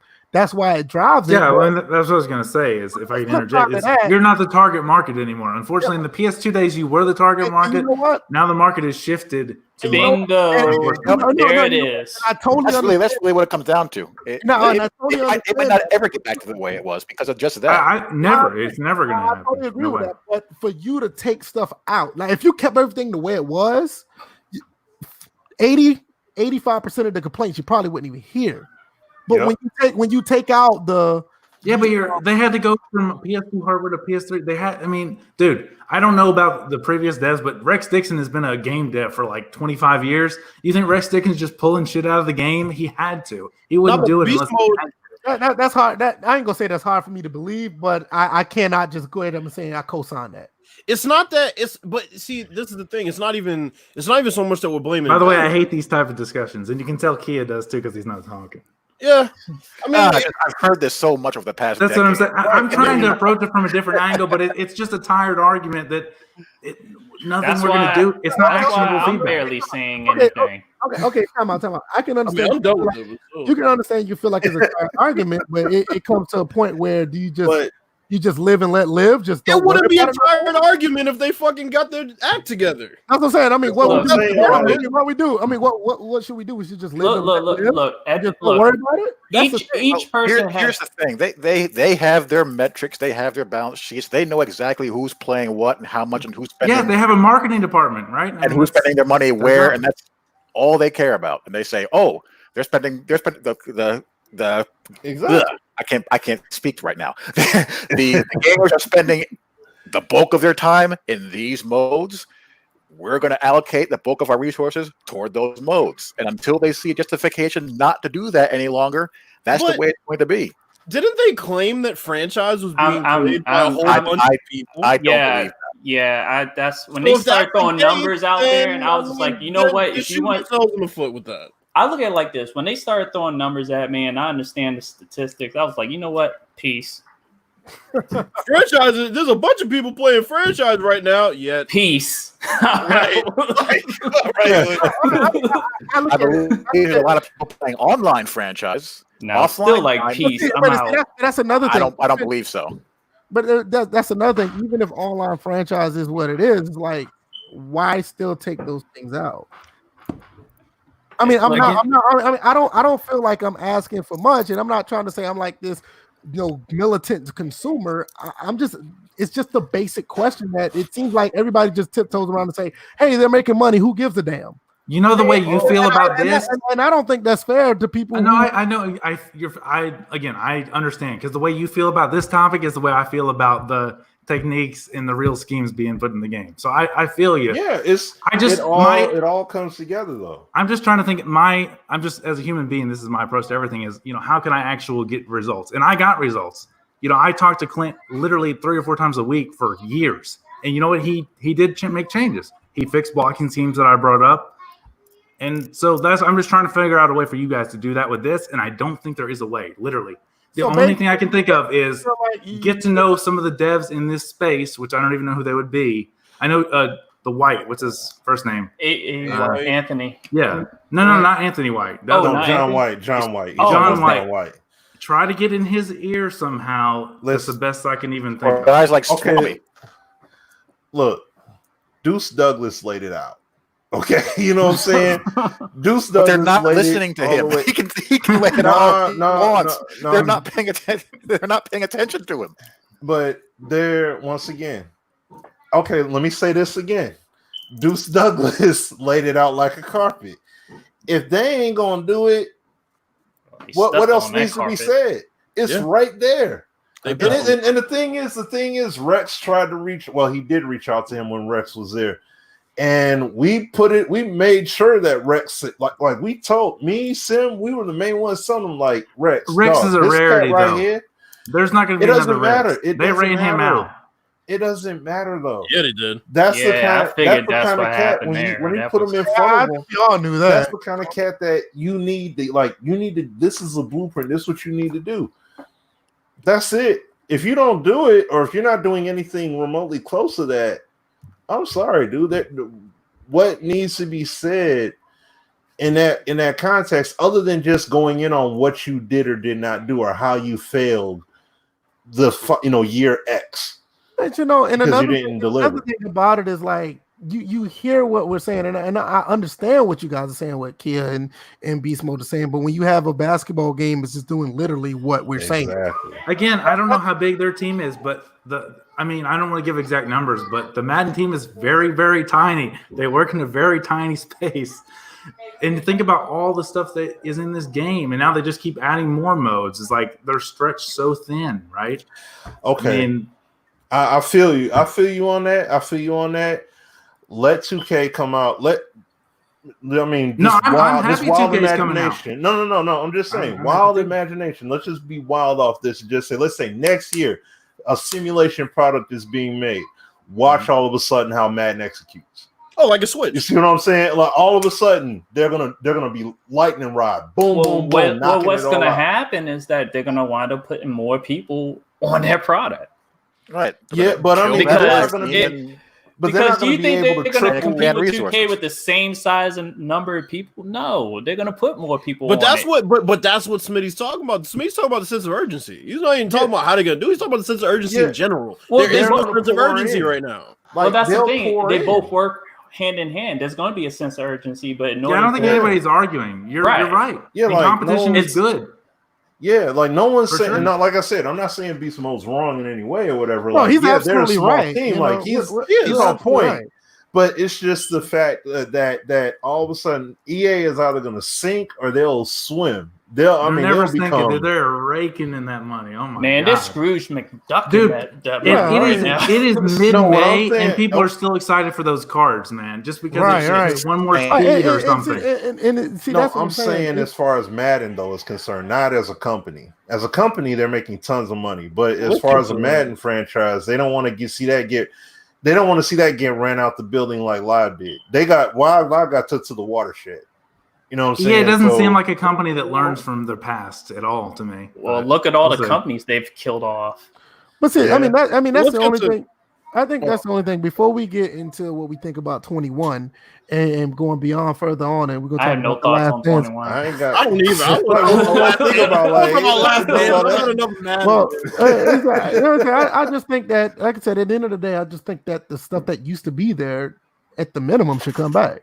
You mean PGA 2K21? That's the only 21 I'll probably be playing. So are they for sure releasing one? And when is they have a release date? A game, but we have no idea what it's going to look like. Wait, talking about the 2K football game? Yeah, do they have a set release date for it? Oh, no, I know it's called 2K21. I'm going to tell you right now. I was referring to the golf game. You're not seeing that for 2 years. No, I'm saying, Beast Mode. Yeah, it's got to be at least 2 years, right? Yeah, it's 2 years before it'll be out. Beast Mode, we're probably getting an NFL 2K playgrounds, bro. I'm just to be straight up. That's exactly what we're going to get. Well, 2022, all bets are off, though. You seen what WWE, what they did.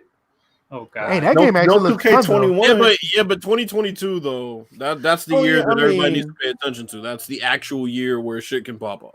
Not that's before true. That. Potentially, that's true. Potentially, you're right. It's down the road. So nobody wants to talk about Madden 21, right? I do. Why? Nobody wants to.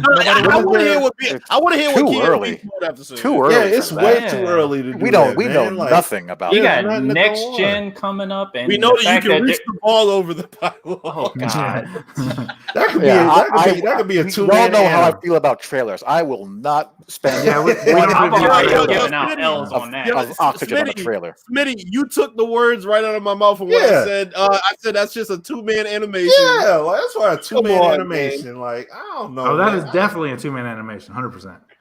Yeah, get back to me in July. Yeah, it might be better BF to wait until there's actual dev diaries. Like that's when they're going to be doing something in June. What I kind of meant to say, I didn't. What are they doing in June? They're doing like an EA. They're doing like an EA Play show kind of thing, live stream kind of thing. What I was kind of they do it in Florida. What I was kind of getting to, I wasn't necessarily mean Madden 21. That's why I put beyond, like what are how do we feel like next generation is going to be? Not necessarily the game. Mutt. Yeah. Mutt. It's going to be more the same. It's going to be more the same. Because look, they went from Gen 3 into Gen 4 pushing hard. I don't see them letting up off that. They're not going to change anything up. Too much money on that. They're making way all this. They're more than likely going to get a port. Headed into the first PS5 game. They're not going to botch that up. You know what's interesting is I believe when we went to the PS4, there were new features and there was a little bit different things. So there might be a little bit new thing. Moved better, yeah. They're not going to play around too much. That's too risky. I feel like they're not going to fool around with double the money on 2 consoles. Well, here's the other variable: the actual NFL itself that holds that game back. They apparently love Tibron, so I mean, so stick with them. It seems like. Yeah. No, but DJ's saying like a lot of the shit that they can't put in, as far as immersion, at least what we've heard. Right. I guess. Well, okay, then what I don't to the either. Feature? But one feature, the crowds being able to have empty the crowds. stadiums. That was from NFL ownership complaints.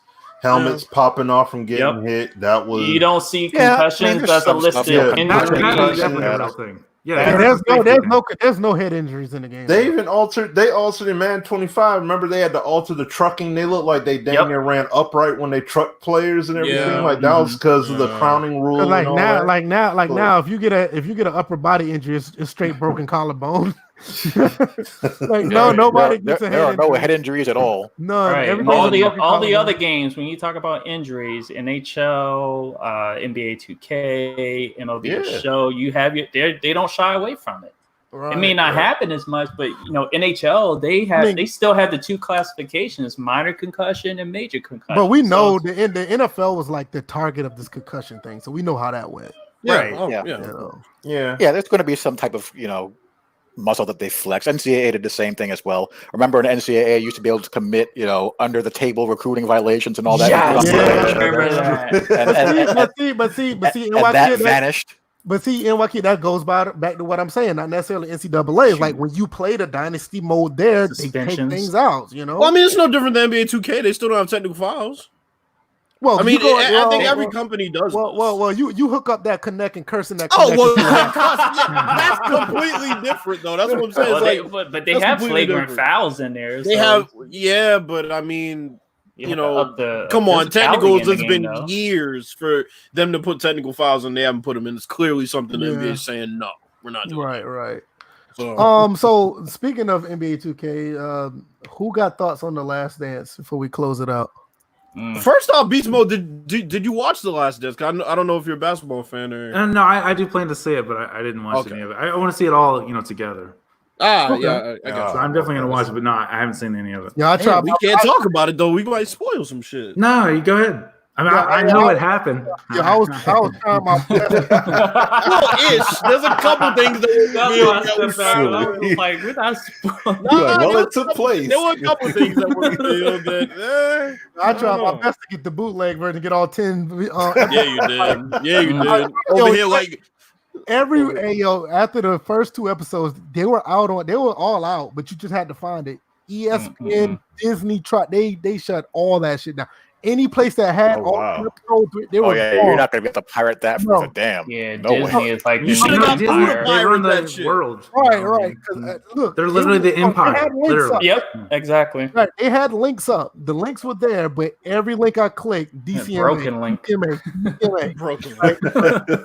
This is copyrighted material of I think it's Disney and all that. I could not get none of them, but whoever got them, man, kudos to them. But I was not one of them. I tried. But what are y'all thoughts, man, about the entire documentary? I thought it was a great documentary. It was solid, man. Go ahead, DJ.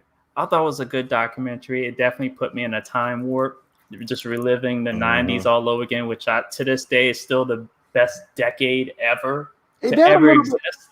They had a little bit of the 80s in there too. When Eric B and Rakim, they had the little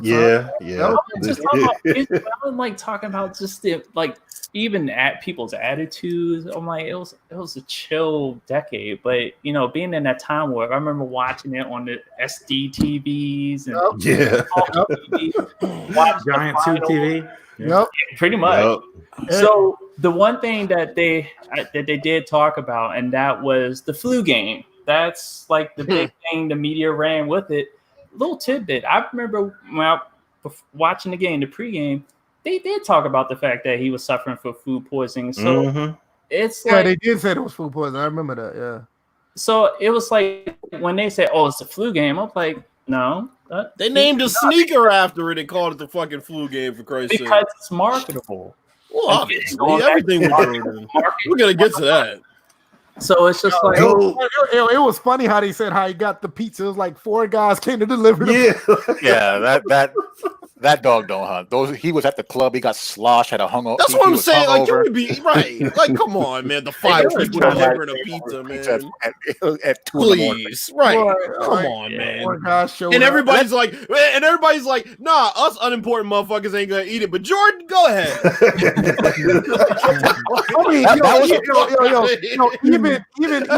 Even if that was the case, when 4 guys show up to deliver your pizza, that's I'm like, we gonna find somebody else to. Look, there like 4 guys showed up, they all smiling and don't want an autograph. Yeah, right.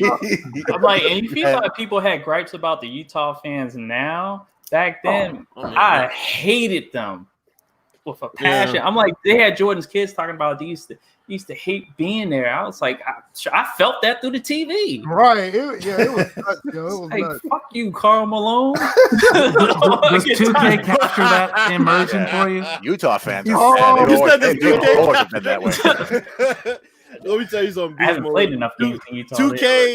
2K could never capture that immersion of how bad those Utah fans were and still are. Like they tried in 2K11 when you had to do that challenge, but it wasn't. Right, yeah. It wasn't close. No, I know, but I'm saying, it's like, nah. Yeah, they tried. Nah, those fans are the worst. They're still the worst. Ask Russell Westbrook. You know That's what I'm talking about. I was gonna say Russell Westbrook. They're still bad, you know. Like Yeah, I like that a lot too. Like you said, it brought back a lot of what I feel was. I agree with him. I believe that the '90s, that area, that the mid to late '90s was the peak of our civilization. That was a great thing. The peak of human civilization. '90s. Oh my god. Financially, socially, we hadn't come into the social media internet age yet. I thought that's a good point. I thought that was America's peak. I thought that was the league's peak. You didn't have expansion water down the league yet. You didn't have one and dones and high school players coming to the league in Madden yet. I thought that was the height of NBA competitiveness at that time period. Yeah. I mean, you look at the teams and how they were built back then. I mean, players didn't. You had collegiate superstars. You know what I'm saying? Yeah. Like I remember seeing Glenn Robinson and Grant Hill and all those players. Like they were legit talking about like you knew dudes in college. Yeah, like you. They were probably rich. They were rich before they got to the league back then too. But I mean, even when you look at the teams back then, I mean, on these teams, right? Yeah, exactly. Because I mean, they took the chance to actually mature through college. So because there was cutting dudes in the NBA. If you didn't hack it within the first 2 years, you was out. Well, I mean, the big thing is free agency didn't explode quite yet. You know, that's true. That's true. The big thing that no one really they touched on this. It didn't really go into as much detail as I would like. The fact that they were able to pay Scottie Pippen a quarter of his worth for a decade is huge. Look, you couldn't do that now.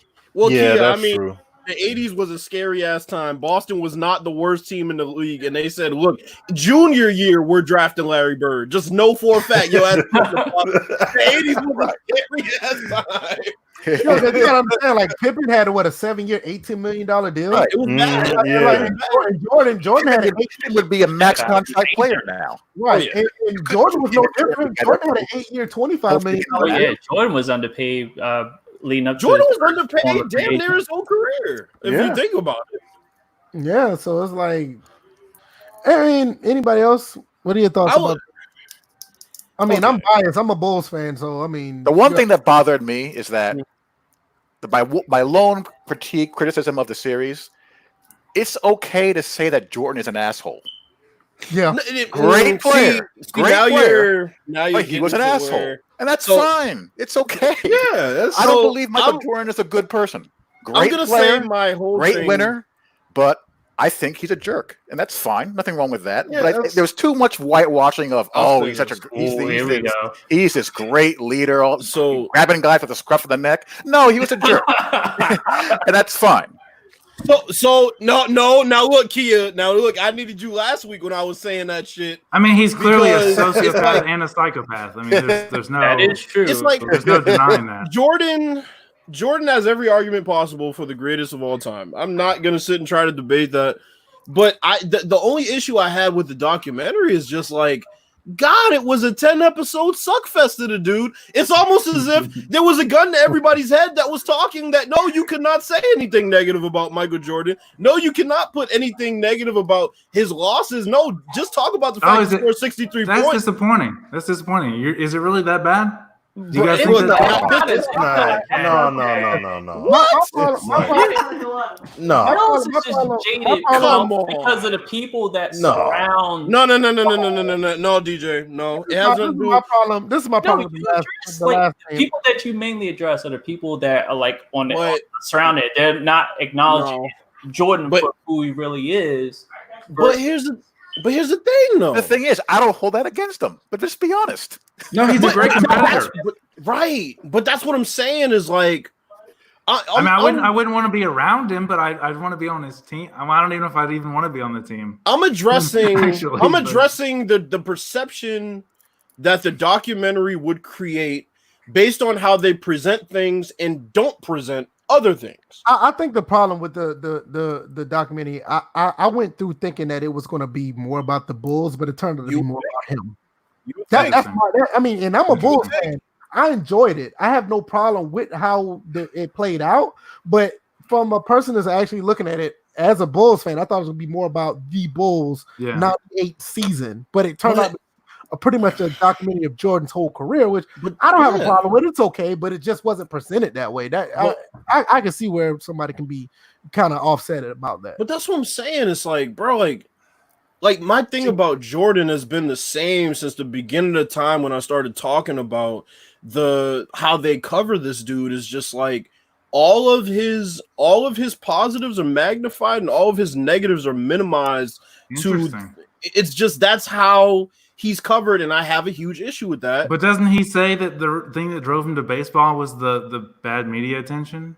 Isn't that like the main reason he went to baseball? He said he was worn out, and his dad died too. Obviously, was right. a big thing. But. I thought that was like the bigger factor. His dad, with his dad, his dad dying. When that happened, I could feel that energy, whatever he could have had left going into that next season, was not there. I think you suspended. Conspiracy. Yeah, that theory that. I mean, conspiracy was. It was like him too. Yeah, I mean, it all synced up and everything like that. Like, well, the suspension would have went along with the timeline with him going to baseball and all that. Here's my thing. Well, the gambling numbers are getting too hot. Because here's my thing. Let those cool off. Because Smitty, the thing was, it's like I talked to DJ about. Like, I'm like, okay. Now I know that Jordan is obviously the number one star in the NBA, and it's not even close, right? There's no close second. So I feel like the NBA was like, look, this is a positive in two ways. First off, we can let this whole gambling situation cool down. I mean, for Christ's sake, we were talking about it during a playoff series. You know, it's really hot right now. But the other thing is, you have to build other stars outside of MJ to be prepared for when he retires, when he actually leaves and doesn't come back. But there were other stars. There were. Let's go back and there were. But there weren't stars. Let's talk about that though. Let's talk about that. The certain stars that some of these younger cats was thinking that it was scrubs. They actually showed them in a light that these guys actually be, like Charles Barkley, like the Barkley thing, you know. But that's what I'm saying. I think Bills needs more like Shaq and Penny. No, that's what I'm talking about. I'm talking about the guys that the younger guys, Shaq, Penny, Grant Hill. You're talking about the ones who come. I'm just talking about the documentary in general. I'm saying. Go ahead, Smitty. No, go ahead, Bill. No, what I'm saying is, when MJ retired, there were a lot of guys that yes, they were stars, but they didn't get anywhere near the just due that they deserved because he was around. For example, the '95 All-Star game was just different because he wasn't there. The 94 All-Star game was different because he wasn't there, and a lot of guys now got more of a platform. Scottie Pippen, even though we know he didn't really, come on, he wasn't that guy. But the David Robinsons and obviously Hakeem Olajuwon, his team stepped up that year and they won back-to-back rings. So it's like that's what I'm saying. It's like the NBA had to create new young stars and also bring the ones forward that weren't really getting their just due when Jordan was around. So I think that it was a positive for them when he left. And then when he came back, it also refreshed the few people who might have been tired of the Bulls winning, it refreshed them. So when he came back, then it was like, okay, part 2. That's what I'm. I just find it amazing with some of these young guys who actually thought that Jordan played against a bunch of scrubs actually got to see. Well, look, they got to see how some of these players are actually pretty good. That was like you got to understand. A lot of people a lot of these young guys, a lot of people didn't understand. A lot of people didn't understand how well the 98, Indiana Pacers really were, Okay. First off, Smitty, I'm the last person you should be pinpointing about knowing about that because I knew about all the players he played against. Bro, I'll give you a perfect example. What did I say? I'll give you a good example of about what we talked on Twitter before about not this particular point, but go ahead. Go ahead, Kia. I'll give you an example about the perfect example of what VF is talking about is how they treated Gary Payton. Gary Payton was a defensive player of the year. He was on a team that won over 60 games 3 years in a row, and they made him a punchline for 2 minutes. Yes. Right. When the fact of the matter is, when he guarded Jordan in that series, Jordan's level of play plummeted. That's a fact. But that was completely ignored. This is the shit I'm talking about. Completely ignored. It's a perfect example of what I'm talking about. It's like that was the documentary to me. Is like like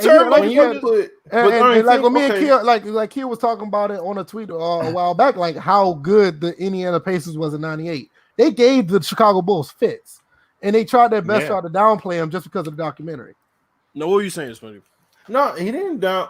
Jordan said like that was a hard test. He was like, I haven't had a test like that since the Pistons back then. Yeah, the Pacers, he said that. Yeah, that's what I'm saying. That's what Gary Payton, he acted like was a fucking like piece of gum on the bottom of the shoe. The same. But Kobe, hold on, wait. But Kobe and Shaq, when they did their sit down thing not too long ago, they said the same thing about the 04 Pistons.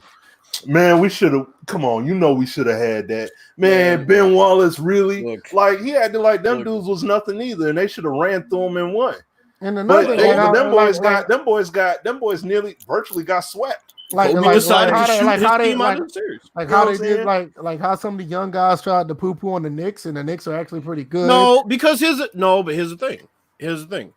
It's easy for people that are at that age to poo-poo on these teams because how it's put across by a lot of people is that, these are the people who didn't get a ring due to Michael Jordan. Oh, so they must have sucked then because they never beat him. They played him so many times. But see, that's what I'm saying. It's the way they're produced and what they're shown. But the thing is, when you see the documentary actually showed them that these are tough teams. Like a lot of people tried to put Draymond Green up against Barkley. There's no way if you watch this documentary ever put that up again. Come on. There's no way you can make that comparison again if you watch this documentary. No way. But I mean, that's ignorant kids though. That's what I'm referring to. That's what's being put out there in general. They're still gonna believe that even after the documentary. This ain't gonna change anything.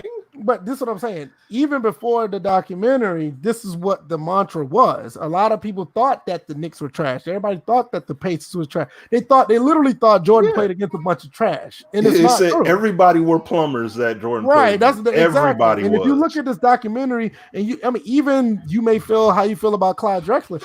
Drexler didn't have enough. How I feel about Clyde. He actually had enough.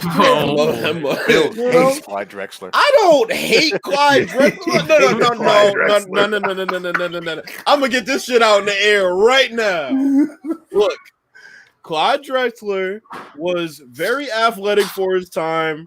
He was a great finisher at the basket. He also had an inconsistent jump shot, couldn't dribble with his left hand, and got cooked by every superstar when it mattered. Sorry, that's what happened. Oh, and don't bring up the fact that Larry Bird didn't bother to shoot right-handed. Right-handed for an entire game.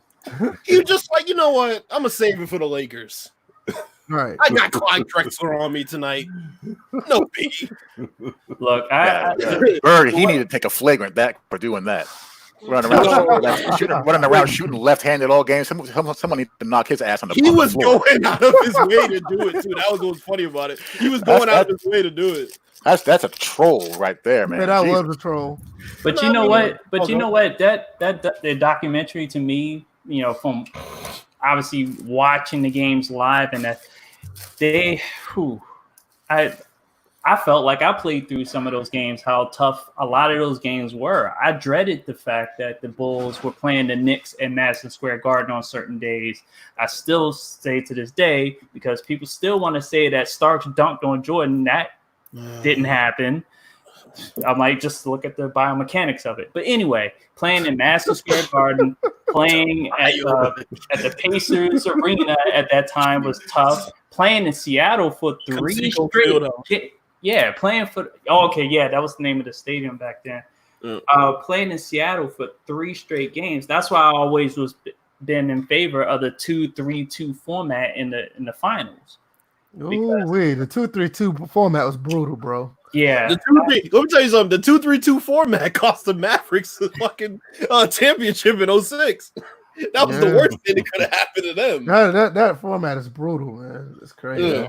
But I think overall, I think the documentary was pretty good. I enjoyed it. I really did. And if dudes try to come up, you know what I'm saying, with the whole making the LeBron draws and all that, that documentary nixes all of that. But my thing is, I'm gonna be honest with you. I don't understand why. I don't understand why is the done to begin with? Why is that's been done for a decade now. Why? Yeah, let me tell you why. I'm gonna tell you why this debate. I think it's absolutely stupid. I'm gonna tell you why the debate continues to happen.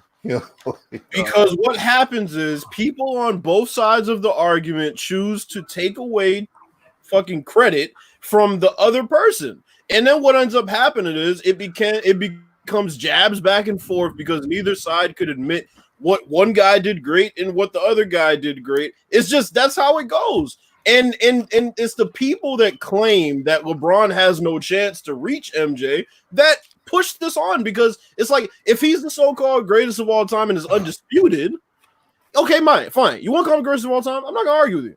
If he's the undisputed greatest of all time, y'all wouldn't feel the need to continue to try to validate his greatness. That's all I say. Nobody sits there and tries to prop up Wayne Gretzky every fucking chance they get when somebody says, "Oh, that Ovechkin's really great." Yeah, but he's no Gretzky. You don't hear that. I blame these dumbass debate shows for this shit. Those are one of the worst things to happen to television in the history of television. Right. I blame that, because everybody thinks they're Stephen A when it comes to this GOAT debate. I think it's so stupid. That's why I know one person who doesn't like the documentary. Can you guys guess who it is? Oh boy. Is it a famous person or just it's the guy Daniel Daly in the chat. Oh yeah. He has the I'd say Trump supporters are morons. Mormons. Oh, Mormons. Oh, I see. Okay. That documentary did nothing. Well, I mean, look, I wasn't too favorable of the documentary as far as some of the stuff they left out, but it was a well put together documentary. I mean, I didn't really learn much because I knew most of the shit that was in there. I just think that part of the documentary, when people just decide that they want to compare these two guys. That's what they do. I'm a Bulls fan and I'm a Jordan guy, but I would never try to shit on LeBron. Why? That's why it continues to happen, because of Jordan fan. Well, everybody bringing up LeBron can shut up now. It's like, really? The whole thing about the Jordan LeBron debate is that why are we comparing two different types of players? Because they're not even remotely alike. Because they feel the need to. I just find it. I find it really, really, really stupid. I'm like, the comparison when LeBron came in the league for me was Scottie Pippen 2.0, and now when you think of something as 2.0, obviously he's better than Scottie Pippen. So that's fair. I can. LeBron to me has always been Karl Malone with point guard skills. Body size. Oh hell no! Oh hell no! I don't know about that. What, can I finish, please? When I say that, I mean body type only, not intangibles, He got- accomplishments or anything like that. Malone was a pretty good passer. You got a guy who's 6'8", 250 pounds of granite, You know, and I he hate plays like, Carmelo. and he's got point guard skills. I mean, he has all of Magic Johnson's about to floor say general Magic skills, Yeah. and Jesus Christ, what a touchdown! and he's got MJ's athleticism in Carmelone's body. That's what I mean when I say that. Well, I would say, I mean, I would more so put him as Magic Johnson that could drop 30. That's pretty much what he is. He's a Magic Johnson that can drop 30 pretty much whenever he feels like it. Yeah. I I mean, would agree with that. Yeah, I'm not a huge basketball guy, but the obvious comparison is Johnson to When me. you 'Cause, see, the thing is though, when you start having those discussions, it doesn't matter if it first say ESPN could never exist. This kind of discussion still would have happened because when you're talking about a guy being an all-time top kind of player, that's when you start stacking the decks and start looking across the board. Okay, what did this guy do to be looked at on that pedestal? Now, what's the younger cat doing to be looked at on that pedestal, and so on and so forth? So that like this is an inevitable thing that would have happened regardless if there was media around or not. but you know what the It issue still would have happened. But the issue with the discussion for me is the fact that, like, okay, if you go and make your top 10, we're going to have a lot of the same guys, right? You know, there's a couple of guys that will be right on the border, 9, 10, whatever. Yeah. But, yeah, like, that's why I don't like the greatest of all time conversation, because then you have the people who say, well, who was Kareem Abdul-Jabbar? And Wilt Chamberlain played against 6-footers and stupid shit like that. You know what I'm saying? So you can't have a real discussion because, you know, somebody from the 1950s is going to say, well, look, I hadn't seen nobody better than Bill Russell or Jerry West or, you know, whoever. And then everybody from the 80s and the 90s, they're going to say Michael Jordan. Everybody from this era is going to say Kobe or LeBron. So that's fine. My only thing is, look, you want to say Magic, you want to say Larry, you want to say MJ, you want to say Kareem, I'm fine. Kobe Bryant's not the greatest basketball player of all time. There's no argument to be made for that. That's the only thing. That's where I check out. And I rest in peace, Kobe. All the respect in the world. I was a fan of him. I'm sorry. I don't see an argument. That's the only thing. It's just like when these Kobe fans continue to try to like pry into the conversation, it's like, I'm sorry, bro. I mean, that is a better comparison, though. Like you're talking about a ruthless scorer, and you know, Kobe obviously copied MJ. I mean, his game is, you know, the mid post, right? I mean, come on, it's like Kobe and MJ would be the more. He literally copied him. But it's like, come on, MJ. I mean, MJ is obviously better. I'm just saying, like, that's a more realistic comparison. To me, I feel like you have your starting 5 and then you have your bench. Yeah, that's a way better way. Why don't they do the list like that? Like here's the top 5, you know, point guards or whatever. You know, dude's gonna be mad in the mud. I'm on the bench. I'm like, you know, Kobe's on the bench. Yeah, you know what I'm saying? Here's my thing. Let's talk about that. If somebody started Larry Bird at the 3, I wouldn't even debate it. But hold up. But here's the thing. Mm-hmm. According to yesterday's game or today's game, because I would have Larry at the 4. No, I'm saying if you're making today's game. No, I'm saying if you're saying you're greatest of all time at each position, you put Larry at the 5. It's like no, but I'm saying I'm not saying make a strategic lineup. I'm saying like if you're making a lineup and you're like, okay, this is your greatest of all time at each position, and you put Larry Bird at the 3, I'm not gonna sit there and like die on that hill and say, why isn't LeBron starting? I mean, that's the only guy though. If you pick anybody else, I'm gonna laugh at you. But Larry Bird, fine. Because I think Larry Bird doesn't get anywhere near enough just due. Or anywhere near his just due, I should say. No, he would be a great player in any era for sure. He would. He was, you know, his basketball IQ is playing now through the roof, right? Like he would find a way. He was amazing. He was amazing. I honestly think for LeBron it's the same. He would be good in any. I think he has the IQ. He's more the IQ. He's not the ruthless. Give me the ball every time down the floor, killer, you know, scorer guy. He's just not. See with LeBron. With LeBron, I can't believe I'm talking about basketball now. I know, right? the biggest thing about LeBron that I give credit more than anything else is his photographic memory. That's what I'm saying. His IQ is off the charts, man. So it's just like you can't. I'm like, yeah, you could. His play, his abilities transcend the time period. So just like Michael Jordan and all the others that would be in that top 5 according to their position. Oh, go ahead. Well, who else would y'all say could play in Well- any era and be as dominant? That's an interesting. Not discussion. as Yeah, dominant, but pretty much like the same. Because I mean, you got yeah. you got your Magics, Shaq. you got your MJs, you think got there's your quite a few. Bronze, you got your Shaq. Bird, Hell yeah. Shaq, Yeah, for Shaq, without sure. question. Mhm. How do you think Wilt would do in the '90s compared to how he did back then? He'd have to That's put the on some question. weight. He'd have to lift some Wilt, weights. Wilt was a freak athlete. He'd be Wilt, like, yeah, no, Will Wilt- had was some a weight athleticism. to him. Track and all this other kind of Kia, stuff. I feel you, but the thing is, like, I'm sorry, some of them things with Wilt Chamberlain seem like Bo Jackson stories, though. Because, like, I can't go back and disprove them, right? But some Yeah, of there's them, not much footage. There's some footage, but there's not. some a lot. of them, it's yeah, I mean, like, we can't take a time machine, but if no, that's we right. let's Yeah, say like, that Does he have modern equipment? Right, we're saying he has modern Well, of trainers, course, yeah, modern of course, equipment, right? I think he's Mhm. yeah. He's going to be heavier. King Gazelle, bigger, like, right? running up and down the court, like that dude. His yeah, I mean, the guy was a He was legit like a world-class long level athlete. jumper. or Yeah, something, like- right, wasn't he? Yeah. yeah, like his athleticism full jumper. alone, he's going to get you nearly 20 points, at least 20 and 10 off of that. I want to know why people say Bill Russell couldn't play in any era. What? I'm sorry. I know he's not Nah, an offensive. I know he's not an offensive juggernaut, but he didn't need to be. That wasn't his role. He still activated the offense from the high post. Didn't he best As a center. Wilt Chamberlain?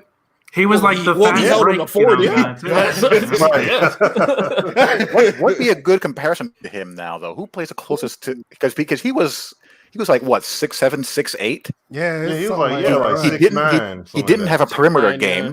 He could handle the ball a little bit. Oh, he could Bill rebound. Walton was kind of like the second coming of him. I'd say. But, I you would know, he say was Bill injured his whole Russell life. was maybe Wes Unseld, but since then we haven't seen anybody like that really. No, not really. The There's- game's yeah, kind of that's- changed. The game is too different. It's a 3 game, right? It's a 3-ball It's game. really so it's like, changed. Yeah, man. it's- Like changed a lot, look at man. Larry Bird. Larry Bird would play like Luka Doncic now. He'd yeah. have the ball in his Yeah. hands all the time. He'd Man. be shooting Yeah. 5-6 threes a game. He'd average 28 points and like 8 assists a game and 8 boards. Kevin Durant would have to put on weight, but he could probably play in any era. Yeah, you're KD's talking about skill if he, set if he is went back in Yeah. time. Yeah. insane. Yeah, with weight, yeah, a little bit of weight on him. Yep. He'd I have mean, to It's get kind of like like, he'd have to get like Football's gotten Giannis. more like a spread game, and He'd have to get basketball's somewhat like the same, Giannis. right? Oh, I he'd be- agree. I he'd agree be- with what he'd be Beach a just murderer. said. I agree with Beach him too. just said. Yeah. It's more of a spread game than that. So you can be lighter, back then, faster, like a physical. Durant Yep. kind of guy, right? Mhm. Mhm. I tell you what, he But would. any of those guys could adapt. They're trainers and stuff. I mean, think about this, guys. You know how they would be on a certain diet. They would have a certain training regimen. I mean, they're going to adapt. They're just naturally gifted and they work hard. So, One Yeah, guy I that agree. nobody I talked totally about agree. was Elgin Baylor. Nobody talked about Elgin Baylor enough. ooh, so I that's know a there's guy I not haven't much seen a lot. footage of That's him, like but mid ooh. 60s, late 60s kind of thing, right? That dude, Yeah. was a man, mid 60s, and then he hurt his knee like during the season when they went on that crazy 33 game winning streak. God, that dude was a monster, man. Right. Let me see what Shit, else. that's all. Y'all got anything else? I think we covered everything. Anything y'all want to add? That was Liz? almost 3 hours. No, Yeah, I really. know. We usually go 2.5. Yeah. Okay. We're kinda around Yeah, that. this was a We're- slave podcast. Well, you know, I like to talk. Oh, So dang. I appreciate you guys having me. Let me rep my league a little bit. Maybe I convinced. I'm gonna be on y'all. I'm gonna be on you on Twitter. Oh boy. Be in your DMs. Be in those DMs. Man, you gonna as far as I'm concerned, like I said earlier, I'm gonna take the most convincing, but you're gonna have to pry me away from MLB this show right Yeah, I play a lot of games too. I may have time for it, but I'm not sure yet. I'm now. And not a lot of people know this, but I grew up as a baseball guy originally, and the fact that I also love hockey too. So it's tough over here. I was a basketball guy. You know, that was my obsession. You know, I played a lot of basketball. right. But now I'm a football guy through. We'll see. Anybody else who's listening to us, I mean, obviously, you catch Beast on his Twitter or find his YouTube channel. I mean, I'm gonna let him plug it again before we go. If you're interested in any of this of his online league, he can give you all the information. So once again, just let him know what you're trying to do and where you are. Yep. So just real quick, at Beast Mode for MVP, the name you see right there, just put an @ symbol. That's me on Twitter. On YouTube, you can search The Sim Experiment or Sim Experiment. Find my videos there. And yeah, the league is, again, we're trying it for Madden 20. We've already got I think we got 19 on one system and like 17 on the other system. So we're getting pretty close. Trying to kick that off later this week, closer to the weekend, hopefully. And yeah, again, if you're interested in it, I did a detailed breakdown on the YouTube channel. You can find it there. Have any questions, DM me on Twitter. DMs are open. And yeah, thanks for having me on, guys. Enjoyed it. I know I like to talk and clown around a little bit, so I guess I fit in pretty good, I guess. So I appreciate it. Yeah, You do. You was a little stiff at first, but we broke you in. Yeah. Well, that He tried didn't to even steal my sound right at all. That definitely was sus, VF. Come on. We know What where is your this mind. rated? We know where your mind at. You've been playing hopscotch and jumping rope with the girls, and so we kind of know where you at. We good. You got the trophy for it too. So I'm mad DJ really came out with that trophy like that was a feather in the cap. Right, Like, you shit. know. Like, let me tell you something. I was the best jump roper on the block back in my day. Like, Yeah, in elementary school. Yeah. I Hey, know. you know when it's real when all the girls got the halter tops on, but he's out there with a tank top jumping rope. You know it's real then. NY have his day. NY, when next time we gonna hear from you again, man? I guess for the current schedule, probably around Thanksgiving. The next pandemic. Right. He'll be here for episode 246 or something. Color 19 to bring NYP on the podcast. He gets the link every time he looks at that link, like, man, fuck those guys. And then be on Smitty's podcast the same night. Oh, don't talk about that. We wasn't gonna do that. You know I'm gonna go there. I see you on there. Day we talking about he ain't kicked out. You got kicked out. What did he say that you got kicked booted out? for? And plus, Bro, Daly's been booted for 5 minutes like twice on this podcast. and plus, you know I'm gonna get on Kia because he's a Mets fan. Oh, man. Oh yeah, speaking of which, such is my life. man, Washington Nationals. You know World Kia loves Series pain, and- right? I mean, come on. You said He Wait a does minute. love well, I pain. mean, if you're a Jets and a Mets fan, Yeah. Well, Yeah. the name has I that feel you, ETS in man. it, so. look, man, Ooh. look. Notre Dame been good for some years, man. All right, so he has one team. Yeah, he has something, yeah. Oh, they always yeah. end up fumbling those They're- opportunities, though. They're just missing that next oomph to get into that consistent top 4 to 5 level. They're steady in the top 5 to 10 now. I They've think done a pretty good I job. think that Eddie Lacy. I national will championship hurt their, I will say this. They have done a good job considering what we thought could have happened after the Manti Te'o. Yeah, year. they've turned they've really turned the recruiting around. They're consistently putting guys in the NFL, multiple guys every single year for the past, close to over 5ve years now.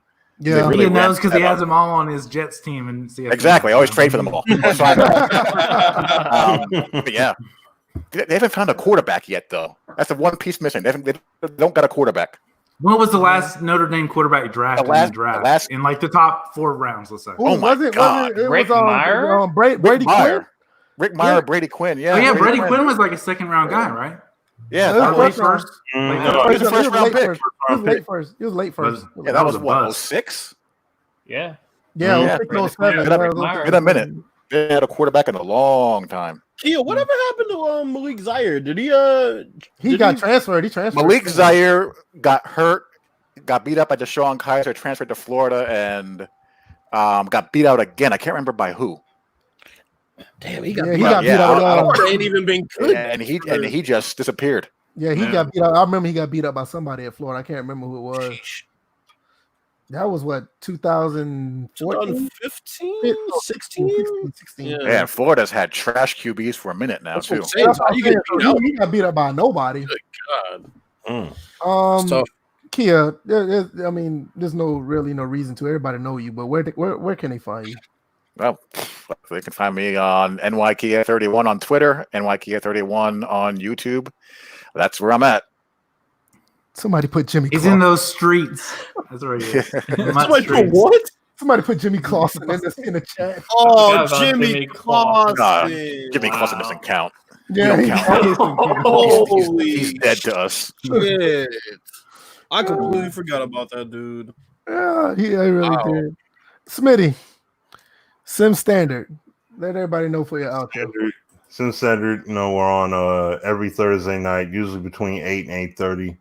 We start up, and you know, myself, Sim F-Ball Critic, it's usually ran on his channel, so Sim F-Ball Critic. But you know, you could follow me, get at me on Twitter. It's Smitty D1981, and yeah, you know, I'm on there.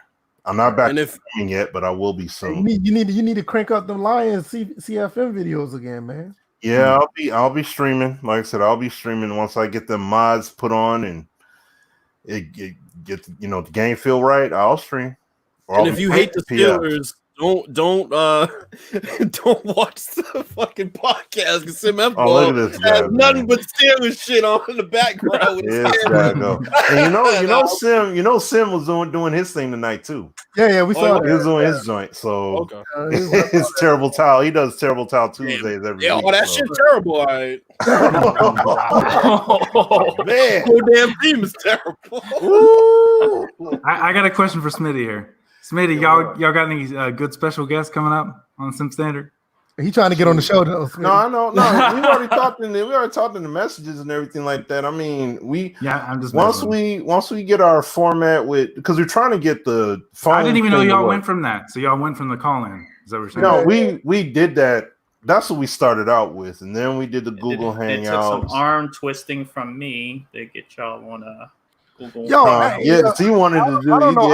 I don't know how they do it, Smitty. It's like my wife, she watches all like these females who do these like drama videos, but they have like the same setup that you guys got, but they got to call in and they talk about these Real Housewives stuff. Okay. See I don't know the software they use for it. But see, that's what Sim used. That's what he's using now. Like when he does his terrible towel joint, he uses it for that, and it's like we tried.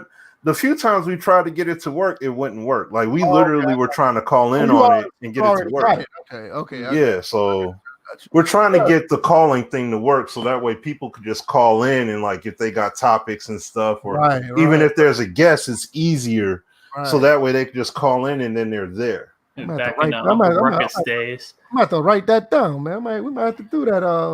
Bills and DJ. Like, maybe Kurt Ford will call me. Wow. Shit. That'd be the last one he called.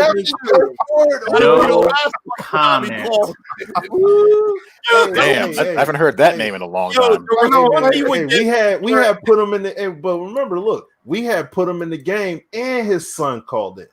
I remember that. Yeah, because they would tag team in the call. I remember that. Put him in the game. You know what? No, put him over 40. That's Wasn't that when Uncle Ruckus was in Oh my god! When he was on the show. Yo, Ruckus is my guy, yo. That dude. He was doing it. So he choked on them dry ass pancakes. I think he was posing in somebody else's house when he did that video. He's like, "Who's that white woman in the picture with him? That's not his house." That MJ rented out for that documentary. Stupid. Bills, what you got, man? You could. That video was classic. Somebody needs to go find it. Oh man. You can follow me at JMBMJ on Twitter. You can follow me at officialgrand_ on Instagram. That's my, music page. That's it. Yeah, just keeping it straightforward. Ain't nothing wrong with that. DJ, what's up with you, man? What you got? Well, everyone can follow me on Twitter, DJ81. You can follow me on Instagram, SilentWolf81. No one knows I have that moniker. I just adopted it from my own. And, my YouTube channel, my real name, not afraid to put it out there, Derek Jordan. Nope, Jordan. And every now and then, post State of K2 videos. I haven't done one in a while. I was thinking about streaming some key matchups in MLB The Show. So I need NY to start posting MLB The Show videos. Like, remember when you did that? What was it, Road to 162? He did a whole. Oh yeah, I played like every single one of those games like a I maniac. cannot believe that's where I'm at right now. I'm not. I'm on that path right now, so that's where I'm at. God bless both of y'all. Yeah, I love baseball. I'm sorry, it's just the aspect of baseball that I've missed. I haven't played baseball since I was 18, and I missed the hell out of it. And I'll do the road to the show. It's just, and I like managing. Baseball's been my number one sport for years. My father played baseball. I played baseball. I was really good at it. So, I get to do that in a video game, and I love it. So gotcha. As for me, I got another video coming up tomorrow. Thanks for everybody who's been here. I thought this episode was going to be good, and it turned out to be even better. I really appreciate everybody who came through, all the guests. NYT showing up out of nowhere, it's like an RKO. Smitty, appreciate that. Smitty coming through, Beast, with your insight, the way you look at these games, and even from the offline guys who begging for franchise, you came up with your insight. I appreciate that. DJ Bills, you already know what it is. Just brush past us. The motherfuckers have been here for yeah. And DJ and Bills were here. Yeah. Okay. So, you know what? Like I said, you know what it is. I mean, you guys make this thing go, like, straight up. Like, I mean, without y'all, it'd just be me talking to myself. So I really appreciate. You've done that before. Yeah, exactly. So, like I said, I got more content coming up. Thanks for everybody who has been watching the content. The videos I've been putting out lately. Really, a lot of good feedback, a lot more than I thought I'd have. And we'll be back Thursday. Don't know what's on tap for Thursday's episode, but we'll come up with something between now and then. And one more thing. Yeah. 21 likes. Shout out to you guys that tuned in. Absolutely. This was a packed house. If somebody's still watching this after 3 hours, they salute them. That's what I'm saying. That's what I'm doing right now. It's just they tend, they hung in there. They tend to do it until we start talking shit about each other. And they be like, you know what, we're out. And then at the end of the episode, it'd be like 2 people left. But nah, man, we appreciate the listeners, the new subscribers, people. We had a couple people join the Discord throughout this episode. The Discord where we talk about sports and sports gaming and everything else in between. So we're going to sign off here. One more thing. Hold on. You guys very important. Fuck Karl Malone. Yeah, we know. Wait a minute. Then I gotta add in my one thing. Fuck God. John Starks. Fuck the New York Knicks. And I'm glad Pippen dunked on Ewing. Ooh, Jesus. They got the vendetta, y'all. See y'all Thursday. Ain't win no championship. Hit that like button on this video and go to Twitter. Go to my man VF Baller. He got that nice clip up there of that catch that he talked about during the show. So if y'all ain't see that in that NCAA, that was a mean catch. Yo, man, I love this game. I play this thing all day. Tweet that puppy, man. That's all day right there. Definitely. All right, y'all. Y'all be damn. Tadal, you show up at the last second again. Man, I'm tired of him doing that. Tadal, show up again, yo. Appreciate it, yo. Tadal's the dude to pull up at Sprint when we about to close. I know. Can I get that upgrade? You can upgrade my phone. You can upgrade your fucking life somewhere else. He show up when y'all about to close. Like, yeah, I got this crack in my screen. I'll give you a Shurion's number. That's the best I can do. All right, y'all. We out. See y'all Thursday, man. Peace. Peace. Oh man, that was a great.